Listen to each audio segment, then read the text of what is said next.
ਧੰਨ ਵਾਹਿਗੁਰੂ ਸਾਹਿਬ JIO. ਜੇਤਾ JIO ਪਿੰਡ ਸਭ ਤੇਰਾ, ਤੂੰ ਅੰਤਰਜਾਮੀ ਪੁਰਖ ਭਗਵਾਨ। ਦਾਸਨ ਦਾਸ ਕਹਿ ਜਨ ਨਾਨਕ, ਜਿਹਾ ਤੂੰ ਕਰਾਹੇ ਤਿਹਾ ਹਉ ਕਰੀ ਬਖਿਆਨ। ਧੰਨ ਵਾਹਿਗੁਰੂ ਜੀ। ਸਾਰੰਗ ਇੱਕ ਓੰਕਾਰ, ਸਤਿਗੁਰ ਪ੍ਰਸਾਦ। ਤੈ ਨਰ ਕਿਆ ਪੁਰਾਣ ਸੁਨ ਕੀਨਾ, ਅਨ ਪਾਵਨੀ ਭਗਤ ਨਹੀਂ ਉਪਜੀ। ਭੁਖੈ ਦਾਨ ਨਾ ਦੀਨਾ ਰਹਾਉ, ਕਾਮ ਨ ਬਿਸਰਿਓ ਕ੍ਰੋਧ ਨ ਬਿਸਰਿਓ। ਲੋਭ ਨ ਛੂਟਿਓ ਦੇਵਾ, ਪਰ ਨਿੰਦਾ ਮੁਖ ਤੇ ਨਹੀਂ ਛੂਟੀ। ਨਿਫਲ ਭਈ ਸਭ ਸੇਵਾ, ਬਾਟ ਪਾਰ ਘਰ ਮੂਸ ਬਿਰਾਨੋ। ਪੇਟ ਭੈ ਅਪਰਾਧੀ, ਜੇ ਪਰਲੋਕ ਜਾਏ ਅਪਕੀਰਤ। ਸੋਈ ਅਵਿਦਿਆ ਸਾਧੀ, ਹਿੰਸਾ ਤੋਂ ਮਨ ਤੇ ਨਹੀਂ ਛੁੱਟੀ। ਜੀ ਦਇਆ ਨਹੀਂ ਪਾਲੀ, ਪਰਮਾਨੰਦ ਸਾਧ ਸੰਗਤ ਮਿਲ। ਕਥਾ ਪੁਨੀਤ ਨਾ ਚਾਲੀ। ਪਰਮ ਸਨਮਾਨਯੋਗ ਚਵਰ ਛਤਰ ਤਖਤ ਦੇ ਮਾਲਕ ਜੁਗੋ ਜੁਗਾ ਅਟਲ ਧੰਨ ਧੰਨ ਸਤਿਗੁਰੂ ਗੁਰੂ ਗ੍ਰੰਥ ਸਾਹਿਬ ਮਹਾਰਾਜ ਜੀ ਦੀ ਪਾਵਨ ਪਵਿੱਤਰ ਗੋਦ ਵਿੱਚ ਸੁਭਾਏਮਾਨ ਗੁਰੂ ਸਵਾਰੇ ਸਤਸੰਗੀ ਜਨੋ। ਸਤਿਗੁਰੂ ਗੁਰੂ ਗ੍ਰੰਥ ਸਾਹਿਬ ਮਹਾਰਾਜ ਜੀ ਦੀ ਰਹਿਮਤ ਬਖਸ਼ਿਸ਼ ਹੋਈ ਹੈ। ਆਪ ਜੀਆਂ ਨੇ ਸਤਿਗੁਰਾਂ ਦੇ ਚਰਨਾਂ 'ਚ ਬੈਠ ਕੇ ਸਤਿਗੁਰਾਂ ਦੀ ਪਾਵਨ ਪਵਿੱਤਰ ਗੁਰਬਾਣੀ ਦੇ ਪਾਠ ਸਰਵਣ ਕੀਤੇ। ਉਪਰੰਤ ਕਲ ਯੁਗ ਮਹਿ ਕੀਰਤਨ ਪ੍ਰਧਾਨਾ, ਗੁਰਮੁਖ ਜਪੀਏ ਲਾਇ ਧਿਆਨਾ। ਸਤਿਗੁਰਾਂ ਦੀ ਇਲਾਹੀ ਬਾਣੀ ਦਾ ਕੀਰਤਨ ਸਰਵਣ ਕੀਤਾ। ਆਓ ਸਾਧ ਸੰਗਤ ਗੁਰਬਾਣੀ ਸ਼ਬਦ ਵਿਚਾਰ ਨਾਲ ਜੁੜੀਏ। ਕਰੋ ਕਿਰਪਾ ਸਾਰੇ ਮਾਈ ਭਾਈ ਅਸੀਸ ਬਖਸ਼ੋ। ਪਿਆਰ ਸਹਿਤ ਆਖੋ ਜੀ ਵਾਹਿਗੁਰੂ ਜੀ ਕਾ ਖਾਲਸਾ, ਵਾਹਿਗੁਰੂ ਜੀ ਕੀ ਫਤਿਹ। ਅੱਜ ਸਾਧ ਸੰਗਤ ਜੀ ਜਿਸ ਸ਼ਬਦ ਨੂੰ ਅਸੀਂ ਵਿਚਾਰਨਾ ਹੈ, ਉਹ ਸ਼ਬਦ ਸਕਰੀਨ ਤੇ ਵੀ ਚੱਲ ਰਿਹਾ ਹੈ। ਅੱਜ ਦਾ ਸ਼ਬਦ ਭਗਤ ਪਰਮਾਨੰਦ ਜੀ ਦਾ ਹੈ। ਇੱਕੋ ਹੀ ਸ਼ਬਦ ਹੈ ਉਹਨਾਂ ਦਾ ਗੁਰੂ ਗ੍ਰੰਥ ਸਾਹਿਬ ਮਹਾਰਾਜ ਜੀ ਦੀ ਬਾਣੀ ਅੰਦਰ। ਆਪਾਂ ਭਗਤਾਂ ਦੀ ਬਾਣੀ ਵਿੱਚੋਂ ਬਾਬਾ ਫਰੀਦ ਸਾਹਿਬ ਜੀ, ਭਗਤ ਭੀਖਣ ਜੀ, ਭਗਤ ਰਾਮਾਨੰਦ ਜੀ, ਭਗਤ ਧੰਨਾ ਜੀ, ਭਗਤ ਰਵਿਦਾਸ ਜੀ ਤੇ ਭਗਤ ਸਧਨਾ ਜੀ, ਇਹਨਾਂ ਭਗਤਾਂ ਦੀ ਬਾਣੀ ਵਿੱਚੋਂ ਇੱਕ ਇੱਕ ਸ਼ਬਦ ਆਪਾਂ ਵਿਚਾਰਿਆ ਹੈ। 15 ਭਗਤ ਨੇ ਤੇ ਮੇਰੇ ਮਨ ਵਿੱਚ ਹੁਣ ਇਹ ਹੈ ਖਿਆਲ ਕਿ ਮੈਂ 15 ਭਗਤਾਂ ਦੇ ਹੀ ਜਿਹੜੇ 15 ਸ਼ਬਦ ਨੇ, ਭਾਵੇਂ ਕਿ ਸ਼ਬਦ ਤਾਂ ਭਗਤਾਂ ਦੇ ਕਈਆਂ ਦਾ ਇੱਕੋ ਹੈ ਤੇ ਕਈਆਂ ਦੇ ਬਹੁਤ ਜ਼ਿਆਦਾ ਨੇ, ਪਰ ਮੇਰੇ ਮਨ ਦਾ ਇਹ ਫੁਰਨਾ ਹੈ ਕਿ ਮੈਂ ਹੁਣ ਜੇ ਸ਼ੁਰੂ ਕੀਤਾ ਹੈ ਤੇ 15 ਭਗਤਾਂ ਦੀ ਹੀ ਬਾਣੀ ਵਿੱਚੋਂ ਇਹਨਾਂ ਭਗਤਾਂ ਦੇ ਇੱਕ ਇੱਕ ਸ਼ਬਦ ਨੂੰ ਜ਼ਰੂਰ ਹਰ ਐਤਵਾਰ ਵਿਚਾਰਨ ਦਾ ਯਤਨ ਹੀ ਆਪਾਂ ਕਰ ਰਹੇ ਹਾਂ, ਜਿਵੇਂ ਗੁਰੂ ਸਾਹਿਬ ਬਖਸ਼ਿਸ਼ ਕਰਨਗੇ। ਅੱਜ ਦਾ ਸ਼ਬਦ ਭਗਤ ਪਰਮਾਨੰਦ ਜੀ ਦਾ ਤੇ ਇੱਕੋ ਹੀ ਸ਼ਬਦ ਉਹਨਾਂ ਦਾ ਗੁਰੂ ਗ੍ਰੰਥ ਸਾਹਿਬ ਮਹਾਰਾਜ ਜੀ ਵਿੱਚ ਰਾਗ ਸਾਰੰਗ ਵਿੱਚ ਹੈ। ਤੇ ਗੁਰੂ ਗ੍ਰੰਥ ਸਾਹਿਬ ਦੇ ਅੰਗ ਸਾਧ ਸੰਗਤ ਜੀ 1253 ਦੇ ਉੱਤੇ ਸ਼ਬਦ ਸੁਭਾਏਮਾਨ ਹੈ। ਗੁਰੂ ਅਰਜਨ ਦੇਵ ਮਹਾਰਾਜ ਜੀ ਨੇ ਆਪ ਇਸ ਸ਼ਬਦ ਨੂੰ ਦਰਜ ਕੀਤਾ ਹੈ ਗੁਰੂ ਗ੍ਰੰਥ ਸਾਹਿਬ ਮਹਾਰਾਜ ਜੀ ਵਿੱਚ। ਤੇ ਭਗਤ ਜੀ ਜੋ ਸ਼ਬਦ ਵਿੱਚ ਕਹਿ ਰਹੇ ਨੇ, ਸਾਧ ਸੰਗਤ ਜਦੋਂ ਸ਼ਬਦ ਵੇਖੋ ਅਸੀਂ ਪੜ੍ਹਦੇ ਤਾਂ ਬਾਣੀ ਸਾਰੇ ਹੀ ਹੈ। ਮੈਨੂੰ ਵੀ ਪਤਾ ਨਹੀਂ ਕਿੰਨਾ ਕੀ ਚਿਰ ਹੋ ਗਿਆ ਪੜ੍ਹਦੇ ਨੂੰ, ਤੁਹਾਡੇ ਵਿੱਚੋਂ ਵੀ ਕਈ ਬੈਠੇ ਨੇ, ਪਤਾ ਨਹੀਂ ਕਿੰਨਾ ਚਿਰ ਹੋ ਗਿਆ। मैं तो ये अपने मन का फैसला कर लिया है, ਤੁਹਾਡਾ ਮੈਨੂੰ पता नहीं कि मैं तो अपने नितनेम ਦੇ ਵਿੱਚ शब्द ਨੂੰ ਇਹਨੂੰ शामिल ਕੀਤਾ है।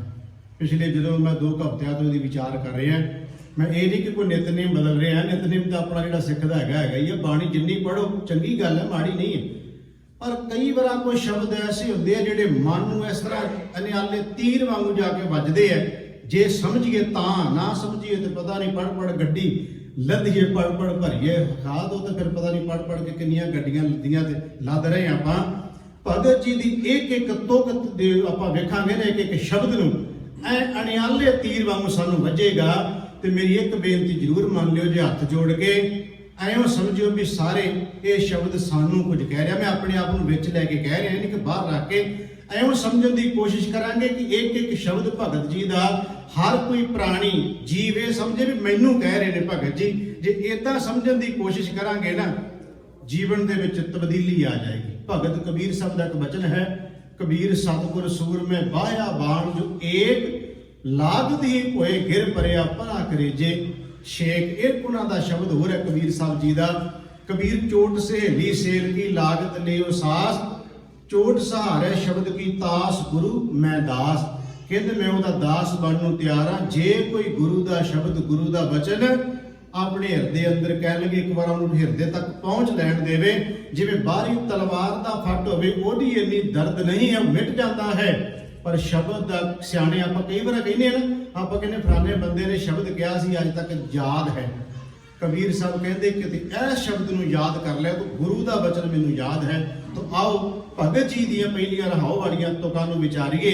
भगत परमानंद जी का शब्द की कह रहा है, तै नर क्या पुराण सुन कीना, अन पावनी भगत नहीं उपजी, भूखै दान ना दीना।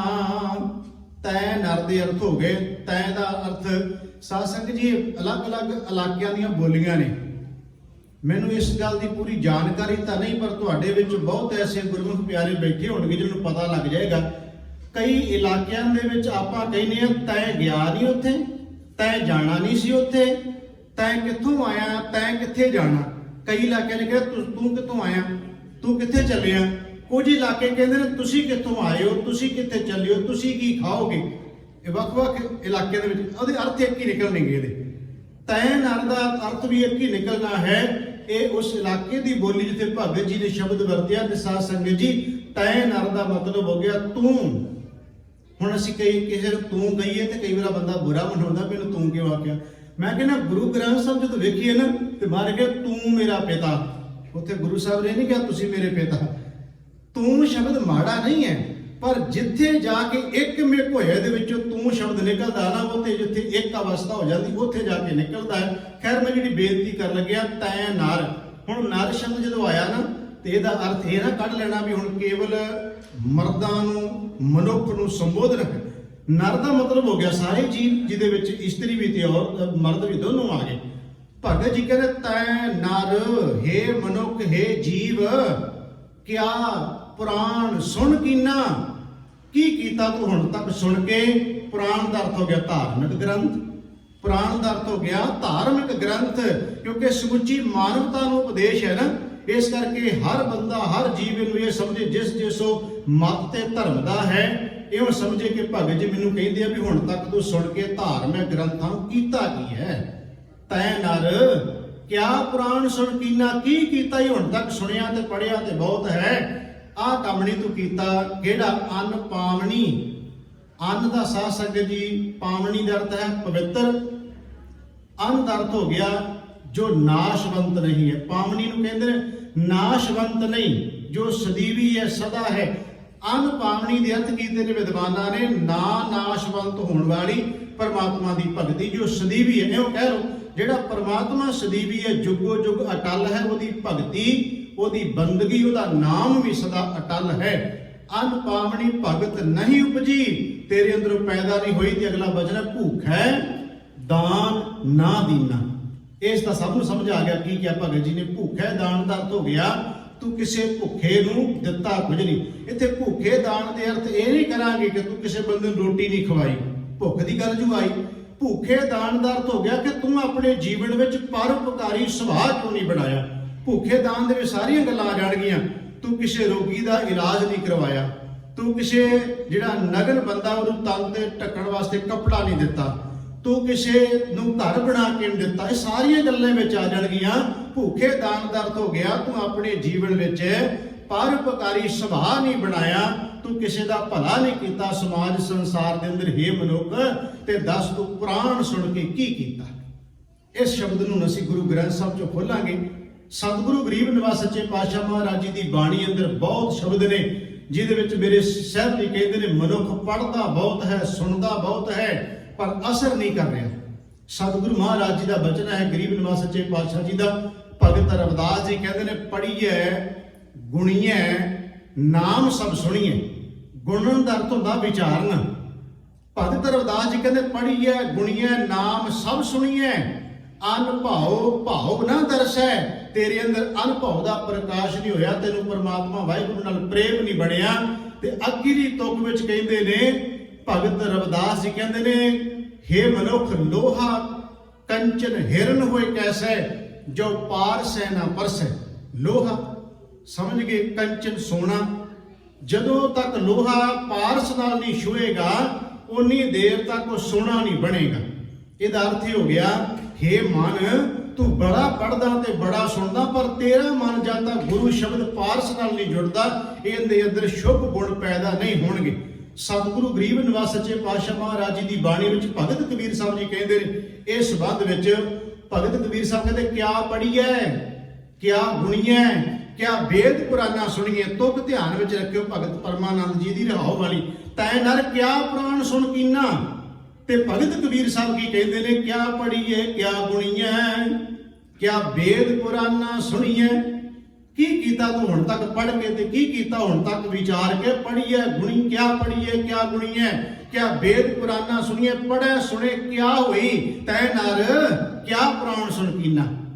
ਪੜ੍ਹੇ ਸੁਣੇ ਕਿਆ ਹੋਈ ਜੋ ਸਹਿਜ ਨਾ ਮਿਲਿਓ ਸੋਈ।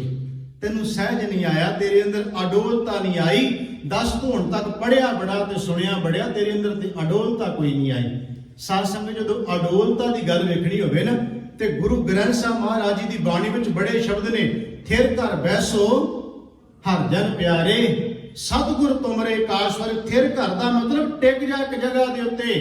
ਤੇ ਮੈਨੂੰ ਖਿਮਾ ਜ਼ਰੂਰ ਕਰ ਦਿਓ ਕਿ ਕੋਈ ਜੋ ਸ਼ਬਦ ਕਹਿ ਰਿਹਾ ਨਾ, ਬਹੁਤ ਐਸੀਆਂ ਗੱਲਾਂ ਜਿਹੜੀਆਂ ਨੇ ਉਹ ਸਾਧ ਸੰਗਤ ਜੀ ਆਪਣੇ ਤੇ ਢੁੱਕ ਜਾਣੀਆਂ ਨੇ। ਮੈਨੂੰ ਮੈਂ ਤਾਂ ਬਾਰ-ਬਾਰ ਮਾਫੀ ਮੰਗਦਾ ਤੁਹਾਡੇ ਕੋਲੋਂ, ਕਿਉਂਕਿ ਮੈਂ ਸ਼ਬਦ ਦੀ ਵਿਆਖਿਆ ਕਰਨੀ, ਕੋਲੋਂ ਕੁਝ ਨਹੀਂ ਕਹਿਣਾ। ਸਤਿਗੁਰੂ ਗੁਰੂ ਗ੍ਰੰਥ ਸਾਹਿਬ ਕਹਿੰਦੇ ਥਿਰ ਘਰ ਬੈਸੋ।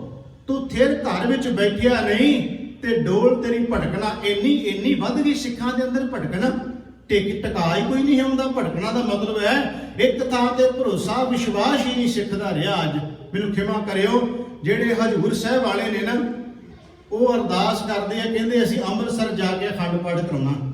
ਬੇਨਤੀ ਸਮਝੋ ਮੇਰੀ ਜਿਹੜੀ ਮੈਂ ਕਹਿਣ ਲੱਗਿਆ। ਥਿਰ ਘਰ ਬੈਸੋ ਜਾਂ ਅਡੋਲਤਾ।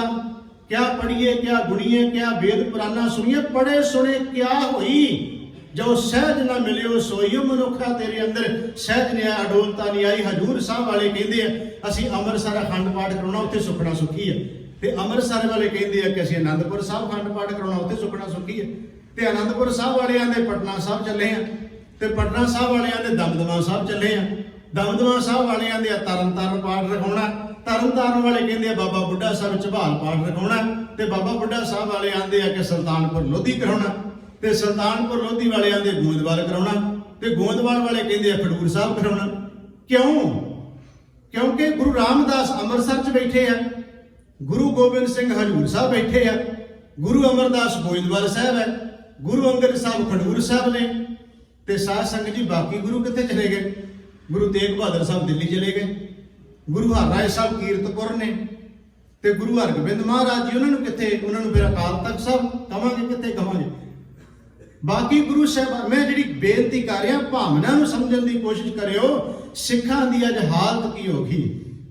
ਉਹ ਸਿੱਖੋ ਅਜੇ ਤੱਕ ਇਹ ਨਹੀਂ ਸਮਝੇ ਵੀ ਗੁਰੂ ਗ੍ਰੰਥ ਸਾਹਿਬ 10 ਗੁਰੂਆਂ ਦੀ ਜੋਤ, ਜਿੱਥੇ ਗੁਰੂ ਗ੍ਰੰਥ ਸਾਹਿਬ ਦਾ ਪ੍ਰਕਾਸ਼ ਹੈ ਉੱਥੇ ਅਜੇ ਵੀ ਮਨ ਵਿੱਚ ਭਰਮ ਬੈਠਾ ਵੀ ਕਿਹੜਾ ਗੁਰੂ ਕਿਹੜੀ ਜਗ੍ਹਾ ਤੇ ਹੈ। ਕਿਉਂਕਿ ਅਸੀਂ ਸਿੱਖ ਤਾਂ ਗੁਰੂ ਗ੍ਰੰਥ ਸਾਹਿਬ ਮਹਾਰਾਜ ਜੀ ਦੇ ਹਨ। ਹੁਣ ਇਹਦਾ ਅਰਥ ਦੂਜੇ ਬੰਨੇ ਨਾ ਲੈ ਜਾਣਾ। ਸਾਧ ਸੰਗਤ ਕਥਾ ਕਰਦਿਆਂ ਬੜਾ ਧਿਆਨ ਰੱਖਣਾ ਪੈਂਦਾ। ਕਈ ਵਾਰ 1 ਘੰਟਾ ਤੁਸੀਂ ਕਥਾ ਕਰ ਜਾਓ ਤੇ ਇੱਕ ਗੱਲ ਤੁਹਾਡੇ ਕੋਲੋਂ ਜਿਹੜੀ ਨਾ ਅਗਲੇ ਦੀ ਸਮਝ ਵਿੱਚ ਆਵੇ ਨਾ, ਉਹ ਹੋ ਜਾਵੇ ਤੇ ਅਗਲਾ ਕਹਿੰਦਾ ਨਾ ਕਥਾ ਬਾਬੇ ਨੇ ਕਾਹਦੀ ਕੀਤੀ ਹੁੰਦੀ, ਆਹ ਗੱਲ ਕਹਿਤੀ। ਪੂਰੀ ਗੱਲ ਨੂੰ ਧਿਆਨ ਨਾਲ ਸੁਣਿਓ। ਹੁਣ ਸਾਧ ਸੰਗਤ ਦੇਖੋ, ਮੈਂ ਜਿਹੜੀ ਬੇਨਤੀ ਕਰਨ ਲੱਗਾ ਇਹਦੇ ਅਰਥ ਇਹ ਨਾ ਕਹਿਣਾ ਕਿ ਭਾਈ ਸਾਹਿਬ ਕਹਿੰਦੇ ਵੀ ਹਜ਼ੂਰ ਸਾਹਿਬ ਨਹੀਂ ਜਾਣ ਦੀ ਲੋੜ, ਦਮਦਮਾ ਸਾਹਿਬ ਨਹੀਂ ਜਾਣ ਦੀ ਲੋੜ, ਤਾਂ ਜਿਹੜਾ ਅਨੰਦਪੁਰ ਸਾਹਿਬ ਜਾਣ ਦੀ ਲੋੜ ਨਹੀਂ। ਮੈਂ ਲੋੜ ਦੀ ਗੱਲ ਨਹੀਂ ਕਰ ਰਿਹਾ। ਜੇ ਕੋਈ ਜਾ ਰਿਹਾ ਤੇ ਸਾਧ ਸੰਗਤ ਤੋਂ ਇਸ ਕਰਕੇ ਜਾਵੇ, ਮੈਂ ਸਰਹੰਦ ਚੱਲਿਆ, ਉੱਥੇ ਕੀ ਹੈ, ਸਾਹਿਬਜ਼ਾਦਿਆਂ ਨੂੰ ਸ਼ਹੀਦ ਕਿਵੇਂ ਕੀਤਾ ਗਿਆ ਸੀ, ਮੈਂ ਵੇਖਣ ਚੱਲਿਆ। ਤੁਸੀਂ ਜਦੋਂ ਉਸ ਜਗ੍ਹਾ ਤੇ ਜਾ ਕੇ ਮਹਿਸੂਸ ਕਰੋ, ਤੁਹਾਨੂੰ ਸਾਹਿਬਜ਼ਾਦੇ ਗੁਰੂ ਕੇ ਲਾਲੋ ਕੋ ਕੇ ਕਿਵੇਂ ਸ਼ਹੀਦ ਕੀਤਾ ਗਿਆ। ਮੈਂ ਅੱਜ ਚੱਲਿਆ ਸਾਧ ਸੰਗਤ ਜੀ, ਜਿਹੜਾ ਚਮਕੌਰ ਦੀ ਗੜੀ ਅੱਜ ਵੇਖਣ ਚੱਲਿਆ। ਗੁਰੂ ਗੋਬਿੰਦ ਸਿੰਘ ਨੇ ਕਿਹੜੀ ਅਵਸਥਾ ਹੋਵੇਗੀ ਜਦੋਂ ਆਪਣੀ ਅੱਖਾਂ ਦੇ ਸਾਹਮਣੇ ਪੁੱਤਰਾਂ ਨੂੰ ਟੋਟੇ ਕਰਦਿਆਂ ਵੇਖਿਆ ਗਿਆ ਹੋਵੇ। ਪੁੱਤਰਾਂ ਦੇ ਟੋਟੇ ਹੁੰਦੇ ਹੋਣਗੇ, ਮੈਂ ਉਹ ਵੇਖਣ ਚੱਲਿਆ। ਇਹ ਭਾਵਨਾ ਕਰਕੇ ਕੋਈ ਚਲਿਆ ਜਾਵੇ, ਗੱਲ ਮਾੜੀ ਨਹੀਂ ਅਸਥਾਨਾਂ ਤੇ ਜਾਣੀ, ਉਸ ਚੀਜ਼ ਨੂੰ ਜਾ ਕੇ ਕੁਝ ਸਿੱਖਣਾ ਮਾੜਾ ਨਹੀਂ। ਪਰ ਸਿੱਖਾਂ ਤੋਂ ਇਹ ਕਵੇਂ ਕਿ ਮੈਂ ਅਰਦਾਸ ਉੱਥੇ ਸੁਖੀ ਹੈ ਕਿਉਂਕਿ ਉੱਥੇ ਜਾ ਕੇ ਪਾਠ ਕਰਾਉਣਾ ਤਾਂ ਮੇਰੀ ਪੂਰੀ ਹੋਣੀ ਹੈ। ਇਹਦਾ ਮਤਲਬ ਪਾਠ ਤੋਂ ਗੁਰੂ ਗ੍ਰੰਥ ਸਾਹਿਬ ਦਾ ਕਰਾਉਣਾ, ਤੇ ਕੀ ਤੈਨੂੰ ਭੁਲੇਖਾ ਹੀ ਪੈ ਗਿਆ ਗੁਰੂ ਗ੍ਰੰਥ ਸਾਹਿਬ ਦਾ ਪਾਠ ਉਸ ਜਗ੍ਹਾ ਤੇ ਜਾ ਕੇ ਕਰਾਵਾਂਗਾ ਤੇ ਤਾਂ ਮੇਰਾ ਭਲਾ ਹੋਣਾ, ਉੱਥੇ ਇੱਥੇ ਨਹੀਂ। ਇਹ ਭਰਮ ਬੜਾ ਪੈ ਗਿਆ ਸਿੱਖਾਂ ਨੂੰ। ਮੈਂ ਜਿਹੜੀ ਬੇਨਤੀ ਕਰਦਾ ਪਿਆ ਸਾਧ ਸੰਗਤ ਜੀ, ਭਗਤ ਜੀ ਕੀ ਕਹਿ ਰਹੇ ਨੇ, ਭਗਤ ਕਬੀਰ ਸਾਹਿਬ ਜੀ ਕਹਿੰਦੇ ਨੇ, ਦੇਖੋ ਕਿਆ ਪੜੀਏ ਕਿਆ ਗੁਣੀਏ, ਕਿਆ ਵੇਦ ਪੁਰਾਨਾ ਸੁਣੀਏ, ਪੜੇ ਸੁਣੇ ਕਿਆ ਹੋਈ, ਜੋ ਸਹਿਜ ਨਾ ਮਿਲਿਓ ਸੋਈ, ਹਰ ਕਾ ਨਾਮ ਨਾ ਜਪਸ ਗਵਾਰਾ। ਓਏ ਮੂਰਖਾ, ਤੁਹਾਡੀ ਦਾ ਨਾਮ ਤਾਂ ਜਪਿਆ ਨਹੀਂ, ਪੜਿਆ ਸੁਣਿਆ ਤੇ ਤੂੰ ਬਹੁਤ ਹੈ। ਹਰ ਕਾ ਨਾਮ ਨਾ ਜਪਸ ਗਵਾਰਾ, ਕਿਆ ਸੋਚੈ ਬਾਰੰਬਾਰਾ, ਅੰਧਿਆਰੇ ਦੀਪਕ ਚਾਹੀਏ। ਅੰਧਿਆਰੇ ਹਨੇਰੇ ਵਿੱਚ ਦੀਪਕ ਚਾਹੀਦਾ, ਦੀਵਾ ਚਾਹੀਦਾ। ਅੰਧਿਆਰੇ ਦੀਪਕ ਚਾਹੀਏ। ਮਹਾਰਾਜ ਦੀਵਾ ਕਿਉਂ ਚਾਹੀਦਾ? ਕਹਿੰਦੇ ਕਿ ਬਸਤਿਆ ਗੋਚਰ ਲਹੀਏ, ਬਸਤਿਆ ਗੋਚਰ ਪਾਈ, ਘਟ ਦੀਪਕ ਰਹਿਆ ਸਮਾਈ। ਉਹ ਦੀਵਾ ਚਾਹੀਦਾ। ਗੁਰੂ ਨਾਨਕ ਸਾਹਿਬ ਨੇ ਗੱਲ ਖੋਲ ਦਿੱਤੀ, ਕਹਿੰਦੇ ਦੀਵਾ ਕਿਹੜਾ? ਮਹਾਰਾਜ ਕਹਿੰਦੇ ਪੋਥੀ ਪ੍ਰਾਣ ਕਮਾਈਏ, ਭਉ ਵੱਟੀ ਇਤ ਤਨ ਪਾਈਏ। ਪੋਥੀ ਪ੍ਰਾਣ ਦਾ ਅਰਥ ਵੀ ਉਹੀ ਹੋ ਗਿਆ ਜਿਹੜਾ ਭਗਤ ਪਰਮਾਨੰਦ ਜੀ ਕਹਿੰਦੇ, ਤੈ ਨਰ ਕਿਆ ਪ੍ਰਾਣ ਸੁਣ ਕੀਨਾ। ਗੁਰੂ ਨਾਨਕ ਸਾਹਿਬ ਕਹਿੰਦੇ ਪੋਥੀ ਪ੍ਰਾਣ ਦਾ ਮਤਲਬ ਹੋ ਗਿਆ ਧਾਰਮਿਕ ਗ੍ਰੰਥਾਂ ਦੀ ਵਿਚਾਰ ਜੋ ਕਹਿੰਦੀ ਉਹਨੂੰ ਆਪਣੇ ਹਿਰਦੇ 'ਚ ਥਾਂ ਦੇ। ਗੁਰੂ ਨਾਨਕ ਸਾਹਿਬ ਦਾ ਬਚਨ ਹੈ, ਪੋਥੀ ਪ੍ਰਾਣ ਕਮਾਈਏ, ਭਉ ਵੱਟੀ ਇਤ ਤਨ ਪਾਈਏ, ਸੱਚ ਬੂਝਣ ਆਣ ਜਲਾਈਏ। ਸਤਿਗੁਰੂ ਮਹਾਰਾਜ ਕਹਿੰਦੇ ਸੱਚ ਦੇ ਅੰਦਰ ਜੋਤ ਜਗਾ ਲੈ, ਇਹ ਤੇਲ ਦੀਵਾ ਇਉਂ ਜਲੈ ਕਰ ਚਾਨਣ, ਸਾਹਿਬ ਤੋਂ ਮਿਲੇ ਸਾਹਿਬ ਦੀ। ਜੇ ਤੂੰ ਚਾਹੁੰਦਾ ਉਹਨੂੰ ਤੇ ਇਸ ਤਰ੍ਹਾਂ ਤੈਨੂੰ ਮਿਲ ਸਕਦਾ ਹੈ। ਇੱਥੇ ਭਗਤ ਜੀ ਕਹਿੰਦੇ ਨੇ, ਹੇ ਜੀਵ ਤੈ ਨਰ ਕਿਆ ਪੁਰਾਣ ਸੁਣ ਕੀਨਾ, ਅੰਨ ਪਾਵਨੀ ਭਗਤ ਨਹੀਂ ਉਪਜੀ। ਹੇ ਮਨੁੱਖ, ਜੇ ਤੇਰੇ ਅੰਦਰ ਪ੍ਰਭੂ ਪਰਮਾਤਮਾ ਵਾਹਿਗੁਰੂ ਦੀ ਪ੍ਰੇਮਾ ਭਗਤੀ ਨਹੀਂ ਪੈਦਾ ਹੋਈ ਤੇ ਭਗਤ ਪਰਮਾਨੰਦ ਜੀ ਕਹਿੰਦੇ ਨੇ, ਤੈ ਨਰ ਕਿਆ ਪੁਰਾਣ ਸੁਣ ਕੀਨਾ, ਤੂੰ ਕੀ ਕੀਤਾ ਹੁਣ ਤੱਕ ਪੜ੍ਹ ਕੇ ਤੇ ਸੁਣ ਕੇ ਆਪਣੇ ਤੇ ਲਈਏ। ਗੁਰੂ ਗ੍ਰੰਥ ਸਾਹਿਬ ਮਹਾਰਾਜ ਜੀ ਦੀ ਬਾਣੀ ਨੂੰ ਹੁਣ ਤੱਕ ਕਿੰਨੀ ਵਾਰ ਪੜ੍ਹਿਆ ਤੇ ਕਿੰਨੀ ਵਾਰ ਸੁਣਿਆ। ਗੁਰੂ ਗ੍ਰੰਥ ਸਾਹਿਬ ਮਹਾਰਾਜ ਦੇ ਬਚਨਾਂ ਨੂੰ ਮੰਨਿਆ ਕਿੰਨਾ ਕੁ ਅਸੀਂ। ਮੇਰੀ ਇੱਕ ਬੇਨਤੀ ਸਮਝੋ ਸਾਧ ਸੰਗਤ, ਅਸੀਂ ਕਹਿੰਦੇ ਗੁਰੂ ਗ੍ਰੰਥ ਸਾਹਿਬ ਨੂੰ ਮੰਨਦੇ ਆ, ਵਧੀਆ ਗੱਲ ਹੈ, ਚੰਗੀ ਗੱਲ ਹੈ। ਇਹ ਕਹਾਣੀ ਕਹਿਣੀ ਵੀ ਗੁਰੂ ਗ੍ਰੰਥ ਸਾਹਿਬ ਨੂੰ ਮੰਨਦੇ ਆ, ਅਗਲੀ ਗੱਲ ਬਹੁਤ ਵਿਰਲਿਆਂ ਦੇ ਅੰਦਰ ਹੈ, ਗੁਰੂ ਗ੍ਰੰਥ ਸਾਹਿਬ ਦੀ ਮੰਨਦੇ ਹਾਂ। ਫਿਰ ਸਮਝਿਓ, ਗੁਰੂ ਗ੍ਰੰਥ ਸਾਹਿਬ ਨੂੰ ਮੰਨਦੇ ਆ, ਇਹਦੇ ਮਤਲਬ ਹੋਰ ਨੇ ਵੀ ਅਸੀਂ ਗੁਰੂ ਗ੍ਰੰਥ ਸਾਹਿਬ ਨੂੰ ਮੰਨਦੇ ਆ ਜੀ। ਪਰ ਅਗਲੀ ਗੱਲ ਬਹੁਤ ਘੱਟ ਹੈ, ਗੁਰੂ ਗ੍ਰੰਥ ਸਾਹਿਬ ਦੀ ਮੰਨਦੇ ਆ। ਗੁਰੂ ਨੂੰ ਮੰਨਣਾ ਗੱਲ ਹੋ ਰਿਹਾ, ਗੁਰੂ ਦੀ ਮੰਨਣਾ ਗੱਲ ਅਸਲ ਵਿੱਚ ਹੈ। ਮੇਰੇ ਸਾਹਿਬ ਕਹਿੰਦੇ ਜਿੱਦਣ ਗੁਰੂ ਦੀ ਮੰਨੀ ਗਈ ਨਾ ਗੱਲ, ਉਧਰ ਤੈ ਨਰ ਕਿਆ ਪ੍ਰਾਣ ਸੁਣ ਕੀਨਾ, ਤੈਨੂੰ ਸਮਝ ਆ ਜਾਏਗੀ ਭਗਤ ਜੀ ਕੀ ਕਹਿੰਦੇ ਨੇ। ਤੈ ਨਰ ਕਿਆ ਪ੍ਰਾਣ ਸੁਣ ਕੀਨਾ, ਅੰਨ ਪਾਵਨੀ ਭਗਤ ਨਹੀਂ ਉਪਜੀ। ਭੁੱਖੇ ਦਾਨ ਨਾ ਦੀਨਾ, ਤੂੰ ਆਪਣੀ ਜ਼ਿੰਦਗੀ ਵਿੱਚ ਦੱਸ ਕੀ ਕਮਾਇਆ ਈ ਤੇ ਕਦੀ ਪਰਉਪਕਾਰ ਵਾਲਾ ਸੁਭਾਅ ਦਇਆ ਵਾਲਾ ਤੇਰੇ ਜੀਵਨ ਵਿੱਚ ਆਇਆ ਕਿ ਨਹੀਂ ਆਇਆ। ਆਓ ਅਗਲੀਆਂ ਤੁਕਾਂ, ਕਿਉਂਕਿ ਸ਼ਬਦ ਦੀ ਅਸੀਂ ਇੱਕ ਇੱਕ ਤੁਕ ਨੂੰ ਲੈਣਾ ਹੈ, ਇਸ ਕਰਕੇ ਸਮੇਂ 'ਚ ਰਹਿ ਕੇ ਭਗਤ ਜੀ ਕਹਿੰਦੇ ਨੇ। ਹੁਣ ਇੱਕ ਨੁਕਤਾ ਹੈ ਸ਼ਬਦ ਨੂੰ ਸਮਝਣ ਵਾਲਾ, ਉਹ ਬਾਰ-ਬਾਰ ਆਪਣੀ ਸੁਰਤ 'ਚ ਰੱਖਿਓ, ਤੈ ਨਰ ਕਿਆ ਪ੍ਰਾਣ ਸੁਣ ਕੀਨਾ। ਜਿਹੜਾ ਅਸੀਂ ਕਹਿੰਦੇ ਨਾ ਰਹਾਉ ਵਾਲੀ ਤੁਕ 'ਚ ਅਰਥ ਭਾਵ ਪੂਰੇ ਹੁੰਦੇ ਨੇ, ਉਹ ਤਾਂ ਹੀ ਕਿਹਾ ਜਾਂਦਾ। ਤੁਕ ਰਹਾਉ ਵਾਲੀ ਦਿਮਾਗ ਵਿੱਚ ਟਿਕਾ ਲੋਗੇ ਤੇ ਬਾਕੀ ਅਰਥ ਤੁਹਾਨੂੰ ਸਮਝ ਤੁਰ ਆਏਗਾ ਆਪਣੇ ਆਪ। ਇੱਥੇ ਸਤਿਗੁਰੂ ਮਹਾਰਾਜ ਜੀ ਦੀ ਬਾਣੀ ਭਗਤ ਸਾਹਿਬ ਜੀ ਕਹਿੰਦੇ ਨੇ, ਆਹ ਤੁਕ ਬਾਰ-ਬਾਰ ਦਿਮਾਗ 'ਚ ਚੱਲਣੀ ਚਾਹੀਦੀ ਹੈ। ਤੈ ਨਰ ਕਿਆ ਪ੍ਰਾਣ ਸੁਣ ਕੀਨਾ ਤੇ ਆਪਣੇ ਤੇ ਲੈ ਲਿਓ। ਅਸੀਂ ਹੁਣ ਤੱਕ ਗੁਰੂ ਗ੍ਰੰਥ ਸਾਹਿਬ ਦੀ ਬਾਣੀ ਪੜ੍ਹ ਸੁਣ ਕੇ ਕੀ ਕੀਤਾ, ਇਹਨੂੰ ਦਿਮਾਗ 'ਚ ਬਾਰ-ਬਾਰ ਲਿਆਉਣਾ ਸੀ। ਤੇ ਭਗਤ ਜੀ ਕਹਿੰਦੇ, ਕਾਮ ਨਾ ਬਿਸਰਿਓ, ਕ੍ਰੋਧ ਨਾ ਬਿਸਰਿਓ, ਲੋਭ ਨਾ ਛੂਟਿਓ ਦੇਵਾ। ਭਗਤ ਜੀ ਕਹਿੰਦੇ ਕਾਮ ਨਾ ਬਿਸਰਿਓ, ਵਾਸ਼ਨਾ ਤੇਰੇ ਅੰਦਰੋਂ ਗਈ ਨਹੀਂ, ਕ੍ਰੋਧ ਗੁੱਸਾ ਤੇਰੇ ਅੰਦਰੋਂ ਗਿਆ ਨਹੀਂ। ਤੇ ਕਹਿੰਦੇ ਲੋਭ ਇਹ ਵੀ ਨਹੀਂ ਛੁੱਟਿਆ ਤੇਰੇ ਅੰਦਰੋਂ। ਤਿੰਨ ਗੱਲਾਂ ਹੋ ਗਈਆਂ। ਹੁਣ ਆਪਾਂ ਤਿੰਨਾਂ ਨੂੰ ਆਪਣੇ ਜੀਵਨ 'ਚ ਦੇਖੀਏ ਕਿ ਮਨੁੱਖ ਦੇ ਅੰਦਰੋਂ ਵਾਸ਼ਨਾ ਮਰ ਗਈ। ਮੈਨੂੰ ਖਿਮਾ ਕਰਿਓ ਸਾਧ ਸੰਗਤ, ਅਸੀਂ ਅੱਜ ਸੋਸ਼ਲ ਮੀਡੀਆ ਦਾ ਯੁੱਗ ਹੈ। ਮੈਂ ਬਹੁਤੀਆਂ ਗੱਲਾਂ ਸੋਸ਼ਲ ਮੀਡੀਆ ਦੀਆਂ ਕਰਦਾ ਨਹੀਂ, ਪਰ ਦੇਖਦੇ ਤਾਂ ਚਲੋ ਆਪਾਂ ਸਾਰੇ ਹੀ ਆ ਨਾ। ਅੱਜ ਰਿਸ਼ਤੇ ਤਾਰ ਕਰਕੇ ਰੱਖ ਦਿੱਤੇ ਇਸ ਵਾਸ਼ਨਾ ਨੇ। ਠੀਕ ਹੈ ਕਿ ਇਹਦੇ ਉੱਤੇ ਬੋਲਦਾ ਕੋਈ ਨਹੀਂ। ਕਾਮ ਦੇ ਉੱਤੇ ਮਸਕੀਨ ਸਾਹਿਬ ਵੀ ਕਹਿੰਦੇ ਨੇ ਕਿ ਨਾ ਕੋਈ ਗ੍ਰੰਥ ਮਿਲਦੇ ਨਾ ਬੰਦਾ ਬੋਲਦਾ, ਕਿਉਂਕਿ ਵਿਸ਼ਾ ਹੀ ਇੱਕ ਇਹੋ ਜਿਹਾ ਹੈ, ਇਹਨੂੰ ਸਮਝਣਾ ਤੇ ਇਹਨੂੰ ਸਮਝਾਉਣਾ ਬੜੀ ਔਖੀ ਗੱਲ ਹੈ ਸਾਧ ਸੰਗਤ ਜੀ। ਮੈਂ ਜਿਹੜੀ ਬੇਨਤੀ ਕਰਨ ਲੱਗਿਆ, ਰਿਸ਼ਤੇ ਤਾਰ ਕਰਕੇ ਰੱਖ ਦਿੱਤੇ। ਭੈਣ ਭਰਾ ਦਾ ਰਿਸ਼ਤਾ ਨਹੀਂ ਚੰਗੀ ਤਰ੍ਹਾਂ ਰਹਿ ਗਿਆ, ਬਾਪ ਧੀ ਦਾ ਰਿਸ਼ਤਾ ਇਸ ਔਗਣ ਨੇ ਉਹ ਜਿਹੇ ਰਿਸ਼ਤੇ ਵੀ ਪਾਕ ਪਵਿੱਤਰ ਵੀ ਨਸ਼ਟ ਕਰਕੇ ਰੱਖ ਦਿੱਤੇ। ਅਸੀਂ ਦੇਖਦੇ ਹੀ ਹਾਂ ਕਈ ਕੁਝ ਵਾਪਰਦਾ ਹੈ।